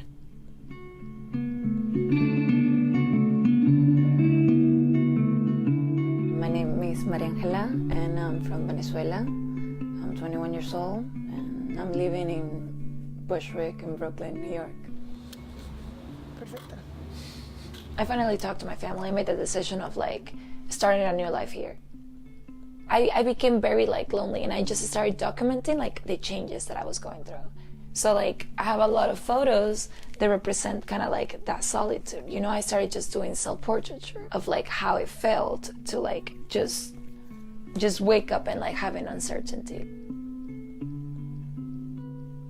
I think taking a camera was a way for me to express myself. I started journaling a lot, and I started kind of like documenting what it was like, that process of becoming a young adult, like my womanhood in a way, my early stage of a womanhood. And it became like a lot of self-portraiture, but just of how empty and how sad and how nostalgic it was to just kind of start from a place where I sincerely did not have anything, and how that was like my only option. Like that was the decision that I took that led me into all of this. And for sure it wasn't easy, and it still is not, but what I do think it's really beautiful is being able to through photography, kind of like see the starting point of that decision and like have it all documented until now, like from 17 until now that I'm 21, just seeing that change, how I adapt, and how my roots still come from that little girl that grew up vulnerable, exposed, and like is stronger in a way. It is not much different at the beginning when you move from Venezuela to other country, because you have to like shred that skin, you know what I mean? So in the first year and a half, I was like going back and forth with people, and I feel like the need of almost disattaching myself in order for me to sincerely be able to adapt to my reality here in the States. It was so sad because I was moving forward with my life, you know. I was like, oh yeah, I'm doing this project, and then my friends over there, they're like, that must be cool, like I'm just here, like I'm just really trying to make it through the day. The other photos that I have here on my wall, this one, it's with my grandma. I was having issues with how to cope with my feelings, and I guess I started drinking a lot of alcohol even though I was underage. Like I was just coping with a lot of that, and my grandma has been so understanding always, so sweet and so kind. And these two portraits, I did not took them, but I was able to do a talk at FIT about self-portraiture and photography, being able to encourage other people to find the beauty in their own things and in their insecurities, and to document their lives is really beautiful. I feel like something that I learned a lot from like migrating is that it showed me that you're not entitled at all, like not even in your own country, you know what I mean? Like what is really important is that we all get the same human rights, and that's something that has been incredibly violated. If all of those things are being taken away from you, if you sincerely want to make your life better, that's when you make your decision, and that's when the dream starts.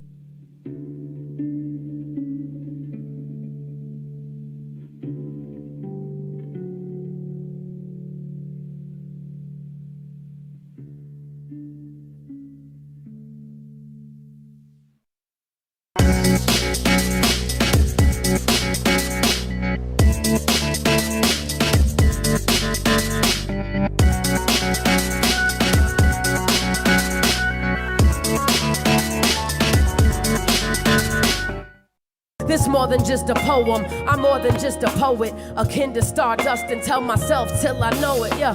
That ain't lust for the fame or the fortune. I claim what I was born with, flame return and whirlwinds, cosmic vibrations that are dancing under my skin.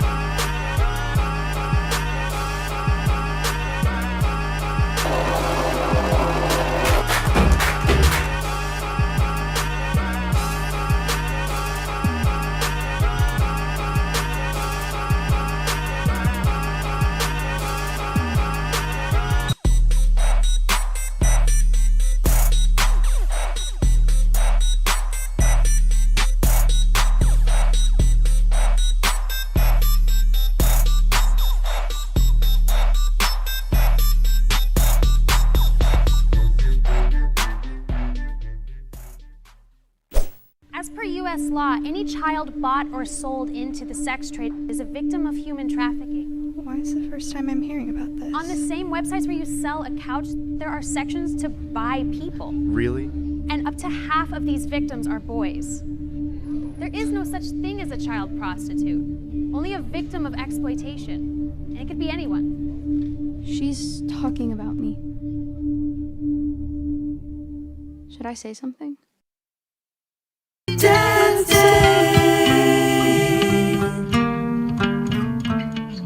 She won't let me do it. She's 100% right. Why you always gotta get her back? You're supposed to be my pal, my confidant, my golden girl. Look, a Sophia Petrillo like myself does not make decisions based on loyalty alone. She trusts her gut. Yeah, and I trust mine. And it's gotten really big lately, so, you know, it must know something. So that's it. I'm cutting the cord, no more cable. You can't cut cords. What did your therapist say? Look, TV raised you, man. Video music box, Yo MTV raps, cartoons. You gonna turn your back on your parents? Brooklyn raised me. Come on, you're an inside kid. You were plopped on a couch eating Twinkies. You wasn't out here on these streets. Besides, the only reason I have a TV is because I thought I'd see you on it someday. So I might as well just throw it away. I can't believe Henry graduated pre-K already. I mean, it feels like just yesterday you were freaking out about getting Devin pregnant and having to commit your life to a soul-sucking job. I wish it was free K. I mean, it's more like college tuition. This kid's getting a Norwegian-level education at Martin Shkreli prices. I thought you was rich. He's rich. My wife's rich. I'm still heavily invested in the get-rich-quick schemes and the pipe dreams. Well, forget about it, though, because the people, they're lovely. The education is great. The one thing that chaps my ass is that Henry is the only true Brooklynite. I mean, he was born here. I was born here. My father was born here. His father was born here. I get it. So he should get a bigger diploma, you're saying? Yeah, he should. I went to City College. His grandmother went to City College. His great-grandmothers both had to drop out of public school to get jobs. Lineage counts. How long does it take to become a real New Yorker? I always heard 10 years. Fuck that. We were beat in, they bought in. It ain't the same. So what you're saying is you're worried your son is becoming a yuppie puppy? Kinda. It's all right. Let's fix it. First lesson today at lunch. Real New Yorkers know how to get over. We know how to get the big slice, the big scoop. We know how to talk to the people. Yeah, me, Henry, I talk to everybody. I talk to the mailmen, the old ladies, the store owners. The homeless. Well, that's not fair. Really? Because I remember you having such a connection with a homeless man who begged on your dorm room corner that you actually let a man into my home. I'm not celebrating you. Henry, I gave a man a roof over his head. I'm a saint. Saint Craigie! Just because you let Charlie Noodles bathe in your dorm room and dry his dirty socks does not mean that you get the big scoop in your burrito. One does not do this casually. There are many technical details involved. Enlighten us. There are 3 steps to getting the big scoop. First, you can't build a building without a proper foundation. Pork? And you can't pour a foundation without happy labor. Not in my town. So you need to have the smile and the eyes locked ready. How you doing, my brother? Let me get some pork, please. Second, you gotta know your order. No mealy-mouthed, what's on the menu? You gotta speak with conviction. Nice. Rice, back beans, and black beans. Third, no jumping the gun. You don't want to start with a miscommunication. You gotta be in charge. Pico guac no sauce. What'd you say? Pico guac no sauce. Why don't you just ask for a bigger scoop? Yeah. Ask for a bigger scoop. They look into your soul, and they put that on the plate. We want the big scoop. Sure, for you. Hey, why not? The big scoop we want. How's that? Henry, stop wasting Craigie's food. No, it's all right.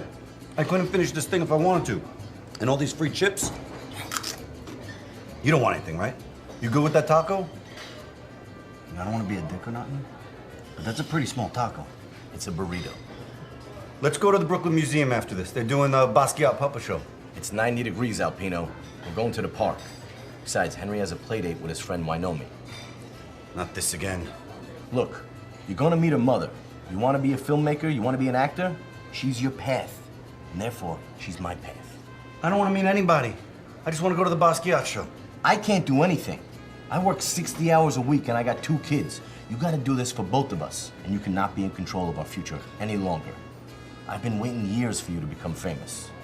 I could have done this myself, but I need you. I could have been a reality star, a talk show host, a comedian, a celebrity. And you need me. I'm stuck in middle management. You're my golden ticket. Look, it's obviously not beneath me to use Henry for personal gain, but let me just meet her when I meet her. No. This woman casts the most interesting films in television in New York, and her daughter loves Henry. I love Henry. She loves her daughter. Henry loves you. Therefore, she will love you. Look, I love you, man, but I can't get my career mixed up in another one of your schemes. You will meet her. You will seduce her. You will charm her. You will win her over. You will make us famous. How? There are 3 steps to being famous. It's just like getting the big scoop. Look at Henry. Look at him. There you go. Dude, you got your headshot? I'll sneak it into a bag. What? Who the hell carries headshots, man? What the hell you think this is, 1987? It's all digital. Look, you just play with the kids and let me do my thing. Digital, huh? Selfie time! You want to smile? Ready? Cheese. Hey, you know Craig's an actor, right? Handsome guy. Me too, I'm an actor. Yeah, they're both handsome. Hey, let's get one more with Barbara's camera. Oh. Yeah. There you go. All right. Okay, make this one count. Oh, okay, that's enough. I think the kids want to play now. Oh, okay. Hey, I got an idea. Why don't I take you guys to the big slide, and then you guys can talk. Yeah? Henry, what did I teach you about today?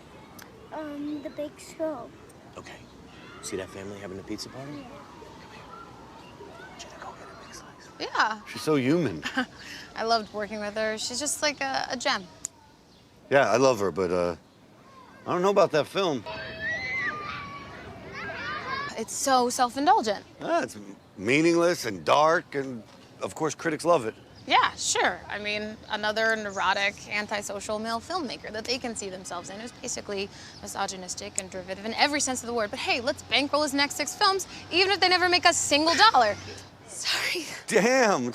Tell me how you really feel. That was really unprofessional. Oh, that's right. I started it, right? Yeah, it is your fault. Just go ahead. It's easy. I'm watching you. I'm watching you. So, what are you working on now? Oh, well, you know, we're not really supposed to talk about that kind of stuff. Of course. I was just making conversation. You know, I am working on another pilot with Scorsese. Another one. Yeah, I mean, he is the greatest. Damn. I would give anything to read for stuff like that. Actually, there would be a role you'd be really great for. I'd love to bring you in. Oh my God! Shh! Izzy, you okay? Why know me? You okay? You okay? Are you okay? Hi, sweetie. Oh, my baby. Oh, my God. What the hell is wrong with you? Is this how you pay attention to your kid? It's just a little boo-boo. She's okay. Where the hell is your kid? Look, Dad, I got the biggest slush that I had. Are you teaching your son how to lie and scheme to get you free pizza? But it was the biggest one. What is wrong with you people? All right, Barbara. Talk next week. I can come in any day for a reading. It's just not Mondays or Tuesdays. Wednesday afternoon? Thanks. Yummy.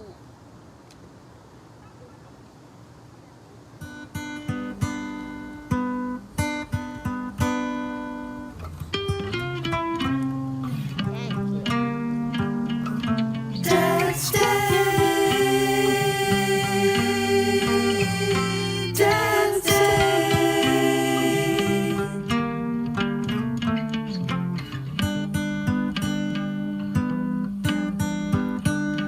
Dance Day. Dance Day.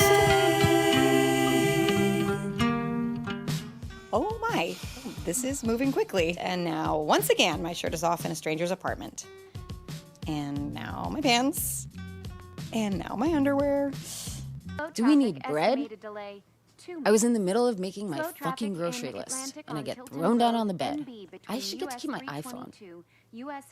Where is my iPhone? Did he just whiff at it? He literally just whiffed at my vagina like he's judging wine. I believe this pussy is from the Jersey region, Camden. This is still a young pussy, a little matured, but bold in body, floral. Well, this isn't the worst. At least he's not trying to. Get away from my asshole. I just took a shit. I don't care. I don't care if you don't care. No. And he's already at my asshole. He should put this on his Tinder profile. Will eat your ass within the first 3 minutes of hooking up. I'm sure he could get a small but dedicated army of followers. Wow, he is committed to this. Oh, this isn't a warm-up. This is his finale. Come hither. Come hither. Keep calling me. Yogurt! Fuck! Surprisingly, it came Fuck! from the We need American Heart yogurt. Association. Okay, I guess it's my turn. Time for some reciprocation. Wait, why is he turning around? OMFG, I have to eat his asshole? When did this become a thing? Am I supposed to reciprocate? This is outside the social contract. He is so hairy. He's like a less sexy Teen Wolf. Oh, fuck it, when in Rome. Finally some reciprocation. While New York City boasts one of the most easily recognizable accents in the country, some linguists are saying that those who speak in the classic New York tongue are part of a vanishing breed. With the economic and cultural shift of wealthier people inhabiting Manhattan, and now Brooklyn, the working class accents, so familiar to a generation past, are all but extinct. Accents so beloved, like Rosie Perez, Mel Brooks, and Andrew Dice Clay, will soon be nothing but a memory. Never! Whoa! What are you doing, man? I will not allow my son to be part of a vanishing breed. It's too late, man. Never. Look, I told you, I'm gonna raise the last born and bred New York kid with an authentic accent. All right. But can't you do that after this play date? This is crucial. Where are we going, Daddy? To the motherland, Henry. Come on, man. You promised we could hang out with my new lady friend today. Look, I promise next week on Dad Day, we can have a play date with your new nanny friend. What are you doing, man? Are you taking us to the Staten Island Mall?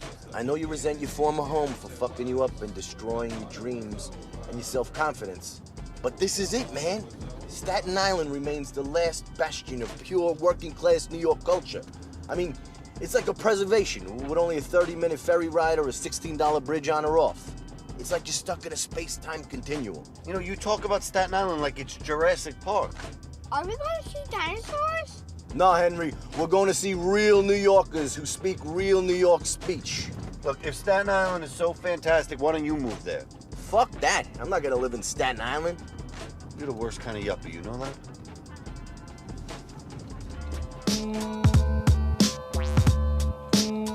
Hi, Papi. Oh my gosh, you're so adorable. What can I get you, sweetheart? Go ahead, Henry. 2 coffees. 2 coffees. Oh, he sounds like he's from Manhattan. Hey, come on, try it again. 2 coffees. 2 coffees. Boom! Up high. Here you go, Papi, all right? 2 coffees, right? I'll take the coffee.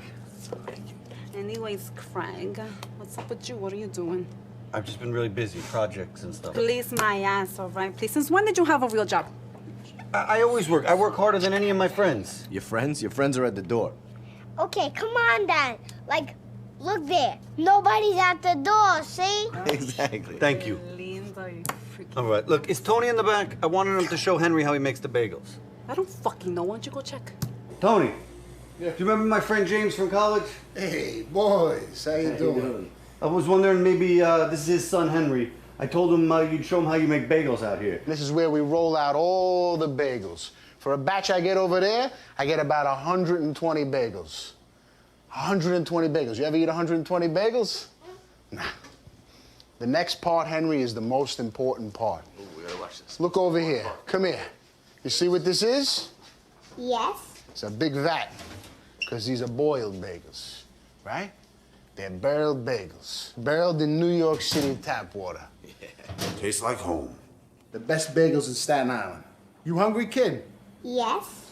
I'm gonna make you kids a sandwich. Sandwich. You know what we're gonna put on it? A little gabagool, Gabiga. a little mozzarella, Mozzarella. a little prosciutto. Bajut. And we're gonna top the whole thing with vinegar and ale. Yeah. You know what else for you? We'll maybe even put a little mustard. You're a mustard face. That's right, I am. Let's go make you a sandwich. I thought you was on a diet. It's my cheat day. What does that mean? 1 day a week I can have whatever I want. I need to get one of those with my relationships. What are you doing? Why are you eating like that? My new diet. I'm going paleo. Do you even know what that means? Caveman diet. Oh, shit. What's he doing here? I don't know. How did he even get here? Oh, look at these fucking mooks. What are you guys doing here? What's up, man? What did I just seeing you two yuppies out here? They let you over the bridge? I'm from here. You grew up in Staten Island? Glad I bumped into you guys. I got something. I got sticks. We don't take pills. I ain't talking about drugs, bro. Talk about sticks for the TV, the internet, the movies. I figured out how to jailbreak them. Cool. How is it? It's great. I get everything. You know, I gotta take it with it a little bit more, but I can only commandeer the TV for so long as my wife gets mad. Commandeer? Commandeer? Yeah, commandeer. Like I was saying, I can only take it upstairs for so long. It's my wife, she flips out if I'm not watching her fucking shows with her. So I need more time. But I almost got it. I just need more time. I gotta wait till she's dead. How's the quality? Quality's pretty good. I mean, you know, baseball's a little blurry, but you can see everything. It just stops sometimes.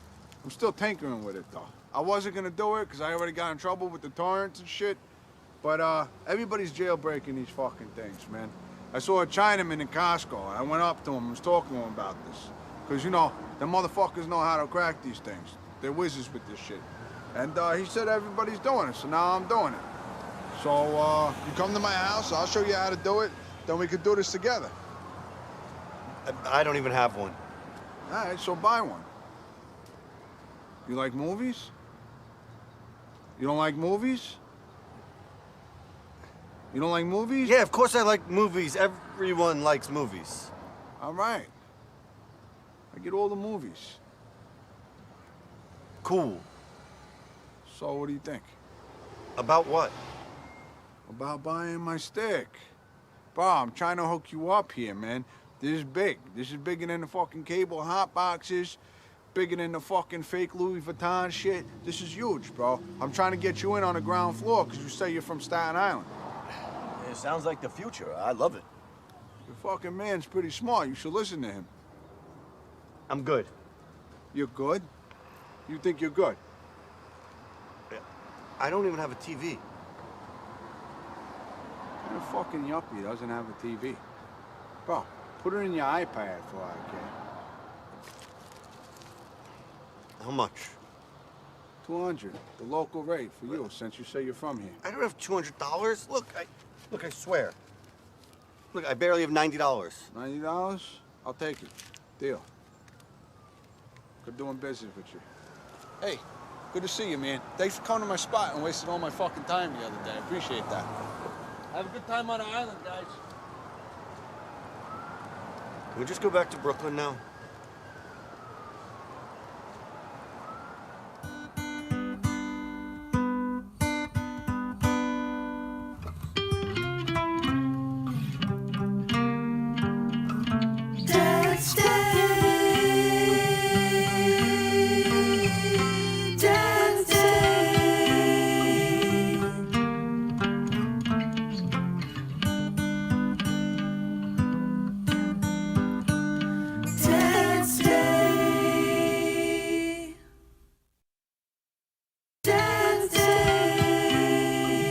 James, remind me again why we had to meet in Park Slope.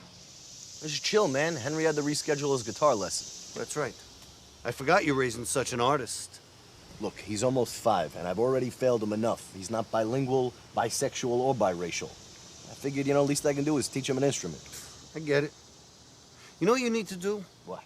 Leave your wife. What? She holds the whole thing together. No, not for you, moron. For Henry. And you love that boy. You want him to be an artist. You want him to be successful, right? Of course. How many artists you know had a happy childhood, right? Leave your family. Ruin their lives. He'll be miserable now, and he'll thank you later. You had a miserable childhood. You have no love in your life, and you're not a successful artist. True. Between between the strollers and the dogs, you need an HOV lane on this sidewalk. So I thought it was on with this one. What happened? Nothing. She was perfect. We were great. Yeah, you said she had an OCD compulsion to clean your apartment every time you weren't looking, and you just happen to have an OCD tick not to clean. You were faded. I know. Best sex of my life, too. So what'd you do? Nothing. She was a public defender. You realize those are the good guys, right? Oh, out of the way, guy. Welcome to New York. Welcome to New York. No, the sex was too good. We'd be up all night, all morning. She'd be late to court. People started going to jail. I'm a humanitarian.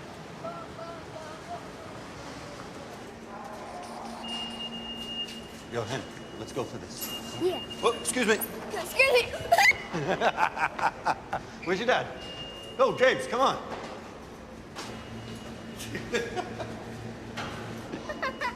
Oh, man. Oh, man, he's stuck there. He's stuck there. What's the rush? What are we racing for?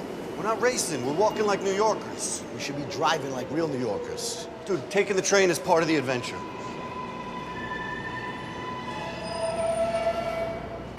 Coney Island's coming next. We ain't sitting there. We ain't sitting there. There's nobody sitting there for a reason. Okay? Henry, in New York, when something seems too good to be true, that means that it is. There's nobody sitting in that seat for a reason. They don't want to tell us. They want to seem like it's all fine and dandy, but I know. I'm not some web designer from Ohio. I'm from New York. Yo, Henry, you're gonna love Coney Island, man. I remember when I was a kid, my dad used to take me. Your dad never took you to Coney? Yeah, he did. I mean, he'd lock us in the car, grab Nathan's, and then drive us to Nellie Bly to go on the rides, but Exactly.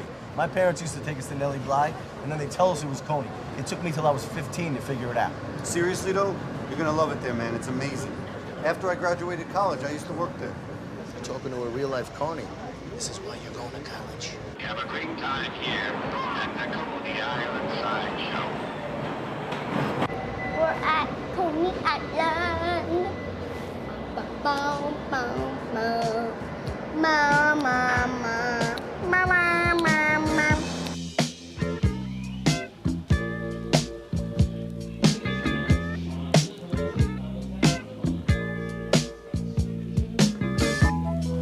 Look, Henry, that ain't a game. It's a toy store, just like Toys R Us. Except, that ain't the $40 Elmo you want. It's his Korean cousin made for 30 cents. What does the sign say, $2 to play? More like $2 to win a 30-cent toy that you're gonna throw out later, all right? No way. You see that water gun game down there? $2 to play, 12 guns, that's $24. $24 for a dollar toy? Flea-ridden stuffed animal that your mother's gonna throw out tonight when you pass out from eating too much cotton candy? No way. Not us. We're from here. We ain't marks. We ain't falling for any of that, okay? No games for us. Can we just go to the boardwalk? What did I do? You wanted to come here. I'm having fun.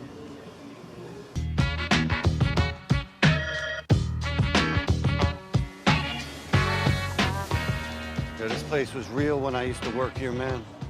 We had Shoot the Freak, midgets eating fire. There were tattooed girls with blue hair selling ice cream on the boardwalk. Shit was raw. Now it's like Disneyland for the projects. You're just being nostalgic. When you worked here, all you did was complain. I always complain. That's how I show appreciation. Yeah, but you can stop ruining things for my son. You're the one who wanted to come here. Look, I just wanted him to appreciate it for everything it was. You know what I mean? Everything I love and hate about New York rolled into one overpriced, oversweetened, guaranteed to get you sick after a ride on the Cyclone funnel cake. You know, you get lost in your own metaphors. I do. Shit. Henry. You got your cell? Yeah. All right, let's split up. You couldn't have got far.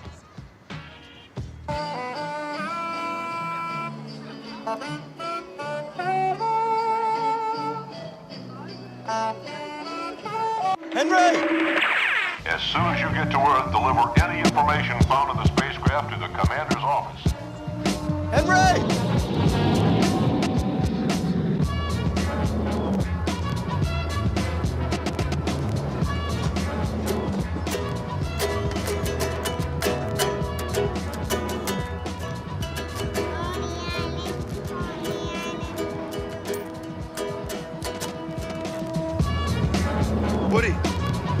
seen this kid, man?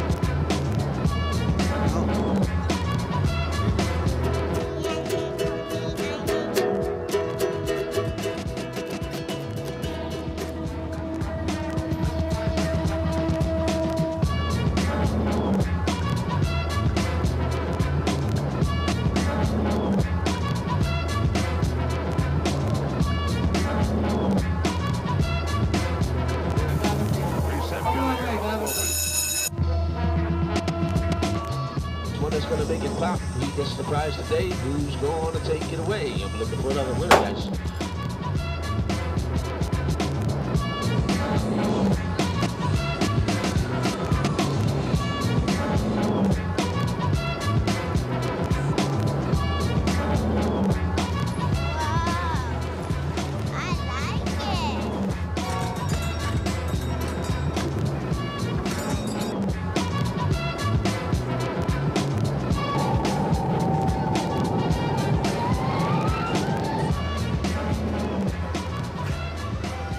I assume Jameson? Do you have a shot of Jameson? How much is that?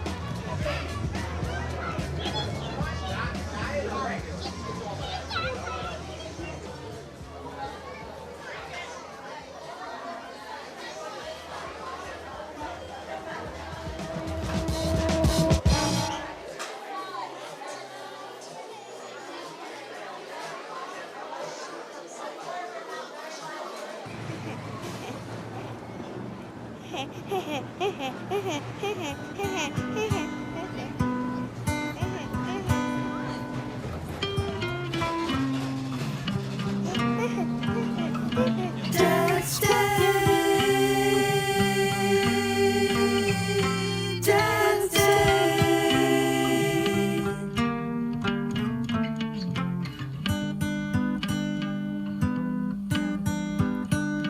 Dance Day.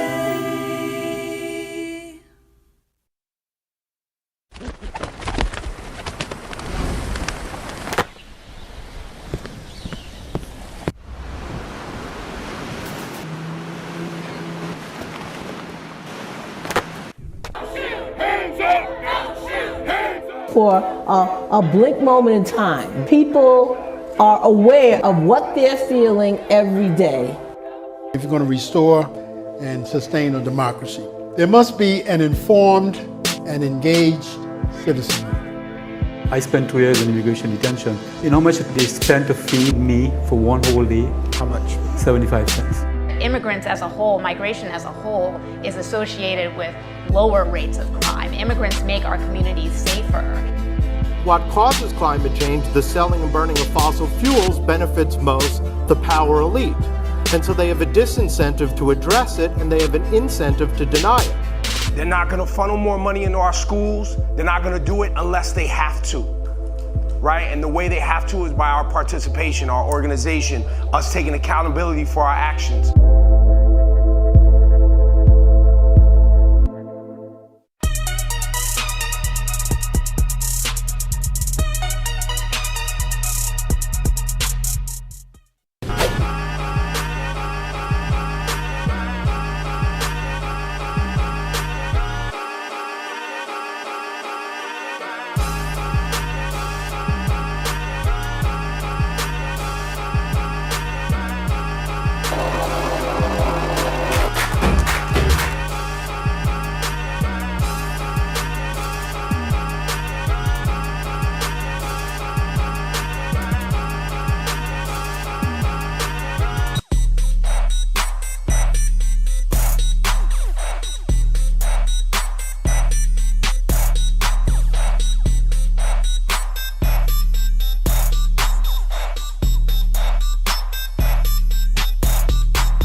Okay, it's sad because we have good. Stop directing me and let's just do it again. Roll it again. Give me a second to do it. How many times do you have to do this? Fuck you. Okay. I'm not gonna do it any more times. If you keep talking to me like this, that is the truth. So fucking take it down a notch and let's let it roll and stop interrupting everything with like, okay? You're being an asshole.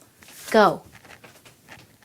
So, Mandy quit the show, and I've had to replace her with an actress named Lindsay Burge, who's going to be playing her. What's going to be confusing is that we've already shot half of the scenes for the next few episodes with Mandy. So it's going to switch back and forth between Mandy and Lindsay. So I'm sorry about that, but that's what's happening. So anyway, after Ashley broke up with me, I was heartbroken. And all I would do was like listen to this breakup song all day long. It all happened too soon. It all happened too soon. I was really heartbroken because I felt like our relationship never had a chance to grow. And like, we could have had sex if Mandy had just told me the truth about her and Jamie. And instead, we would never have sex. And something really beautiful that could have been would never be. Okay, so Ashley also quit the show. It's a long story, which I'll tell later, but I had to find an actress to replace her, and I found this actress that looks kind of like her, I thought, named Zia Anger. So Zia's gonna be playing Ashley, except that Zia didn't want to do the makeout scenes, so whenever there's a makeout scene, it's gonna be played by this woman named Farah, except that Farah sometimes plays Ashley even when it's not a makeout scene because Zia wasn't always available. So it's gonna switch between Ashley, Zia, and Farah. So anyway, even though Ashley had broken up with me, we made plans to see each other the night she got back from Georgia. And then almost immediately, we started making out. And before I knew it, my hand was going down her pants, and then I think she came. I mean, like, I think it felt like that. I mean, like, it's like when the vagina muscles kind of contract on you, like that's coming, right? Isn't that what coming is? Anyway, and then she said, "Best first kiss ever," which surprised me because I've never been a great kisser, but she, inspires me. And it was great, except, she didn't want to have sex beyond that. Why not? Because I promised myself I wouldn't, and I want to stick to my promise. Okay, that makes no sense. You can change your mind if you want to. No, I can't. I can't. But then later she told me, I didn't want to have sex because then I would have to tell Robert. Because Robert still didn't know about us at this point. So then the next night, I go back again, and we have sex. We have really good sex. Except, here's the thing. Before she got back from Georgia, Mandy wanted to have sex because Jamie wasn't having sex with her anymore. So what happened was that Mandy wanted Jamie to stop having sex with other people. And he was like, I just got out of a bad 10-year marriage. I'm not ready to have a relationship. So if you're thinking that, I think we should probably just be friends.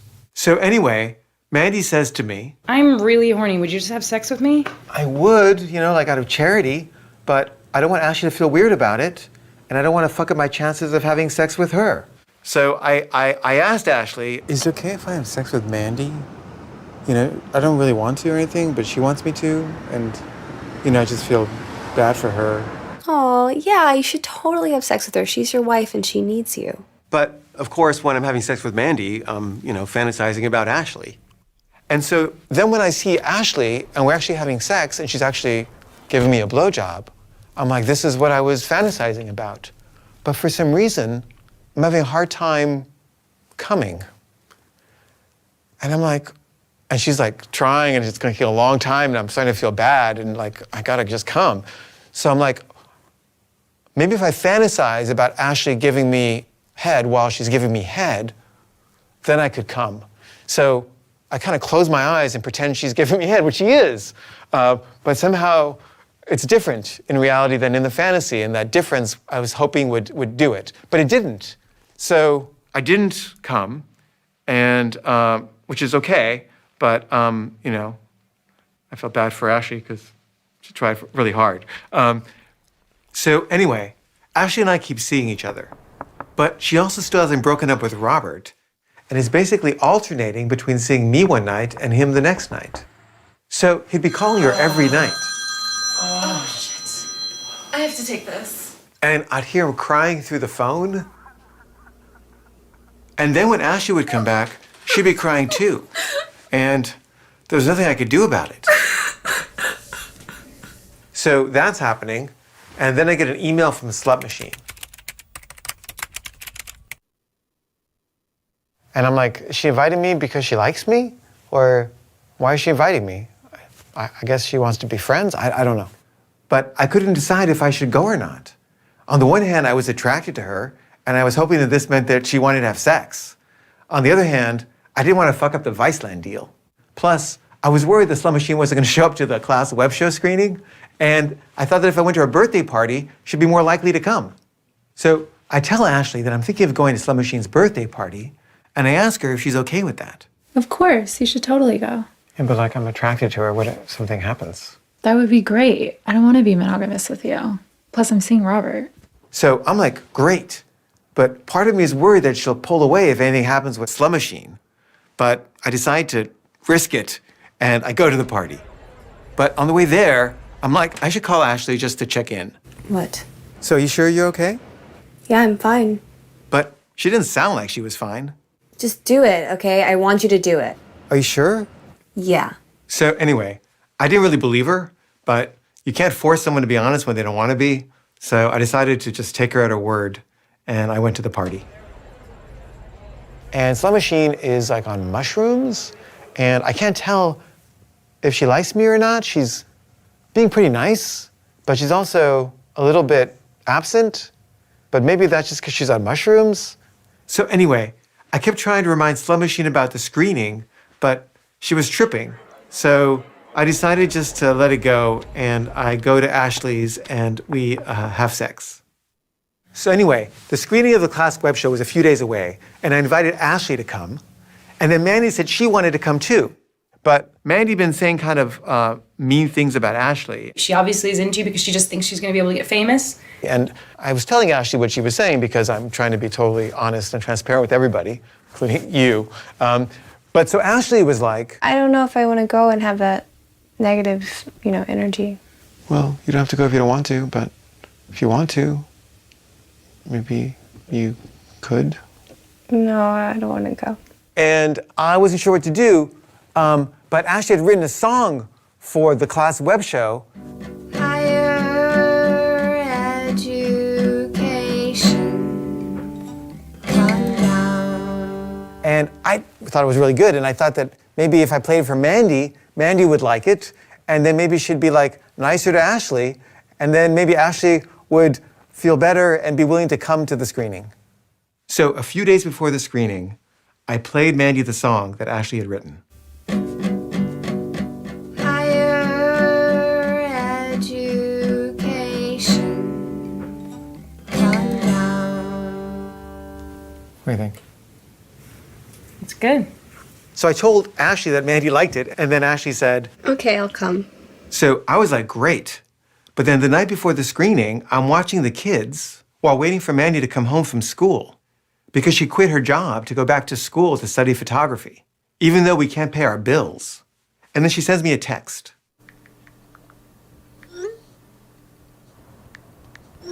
And then she tells me, I'm at Jason's getting stoned. I'm like, what? And then she's like, oh, now I'm at this bar with Matt Grady. And I'm like, what are you doing? And she said, so I'm upset by this because the class web show still isn't done, and I'm not going to be able to get any work done on it until the kids go to bed, which they're not going to do until Mandy gets home, which she does at 3 in the morning. So what happened was that Mandy had started seeing Jamie again, but she was hiding it from me because she didn't want me to put it in the show. And that night she had called Jamie and wanted to get together with him, but he told her that he was too tired and that he was going to bed. So she called Jason to see if he wanted a party, and he's like, sure. So she ended up doing ecstasy with him and his girlfriend. And then she found out that Jamie had spent the night actually partying with some other friends, and he was up all night. And she was really upset because why couldn't he party with her if he was going to party?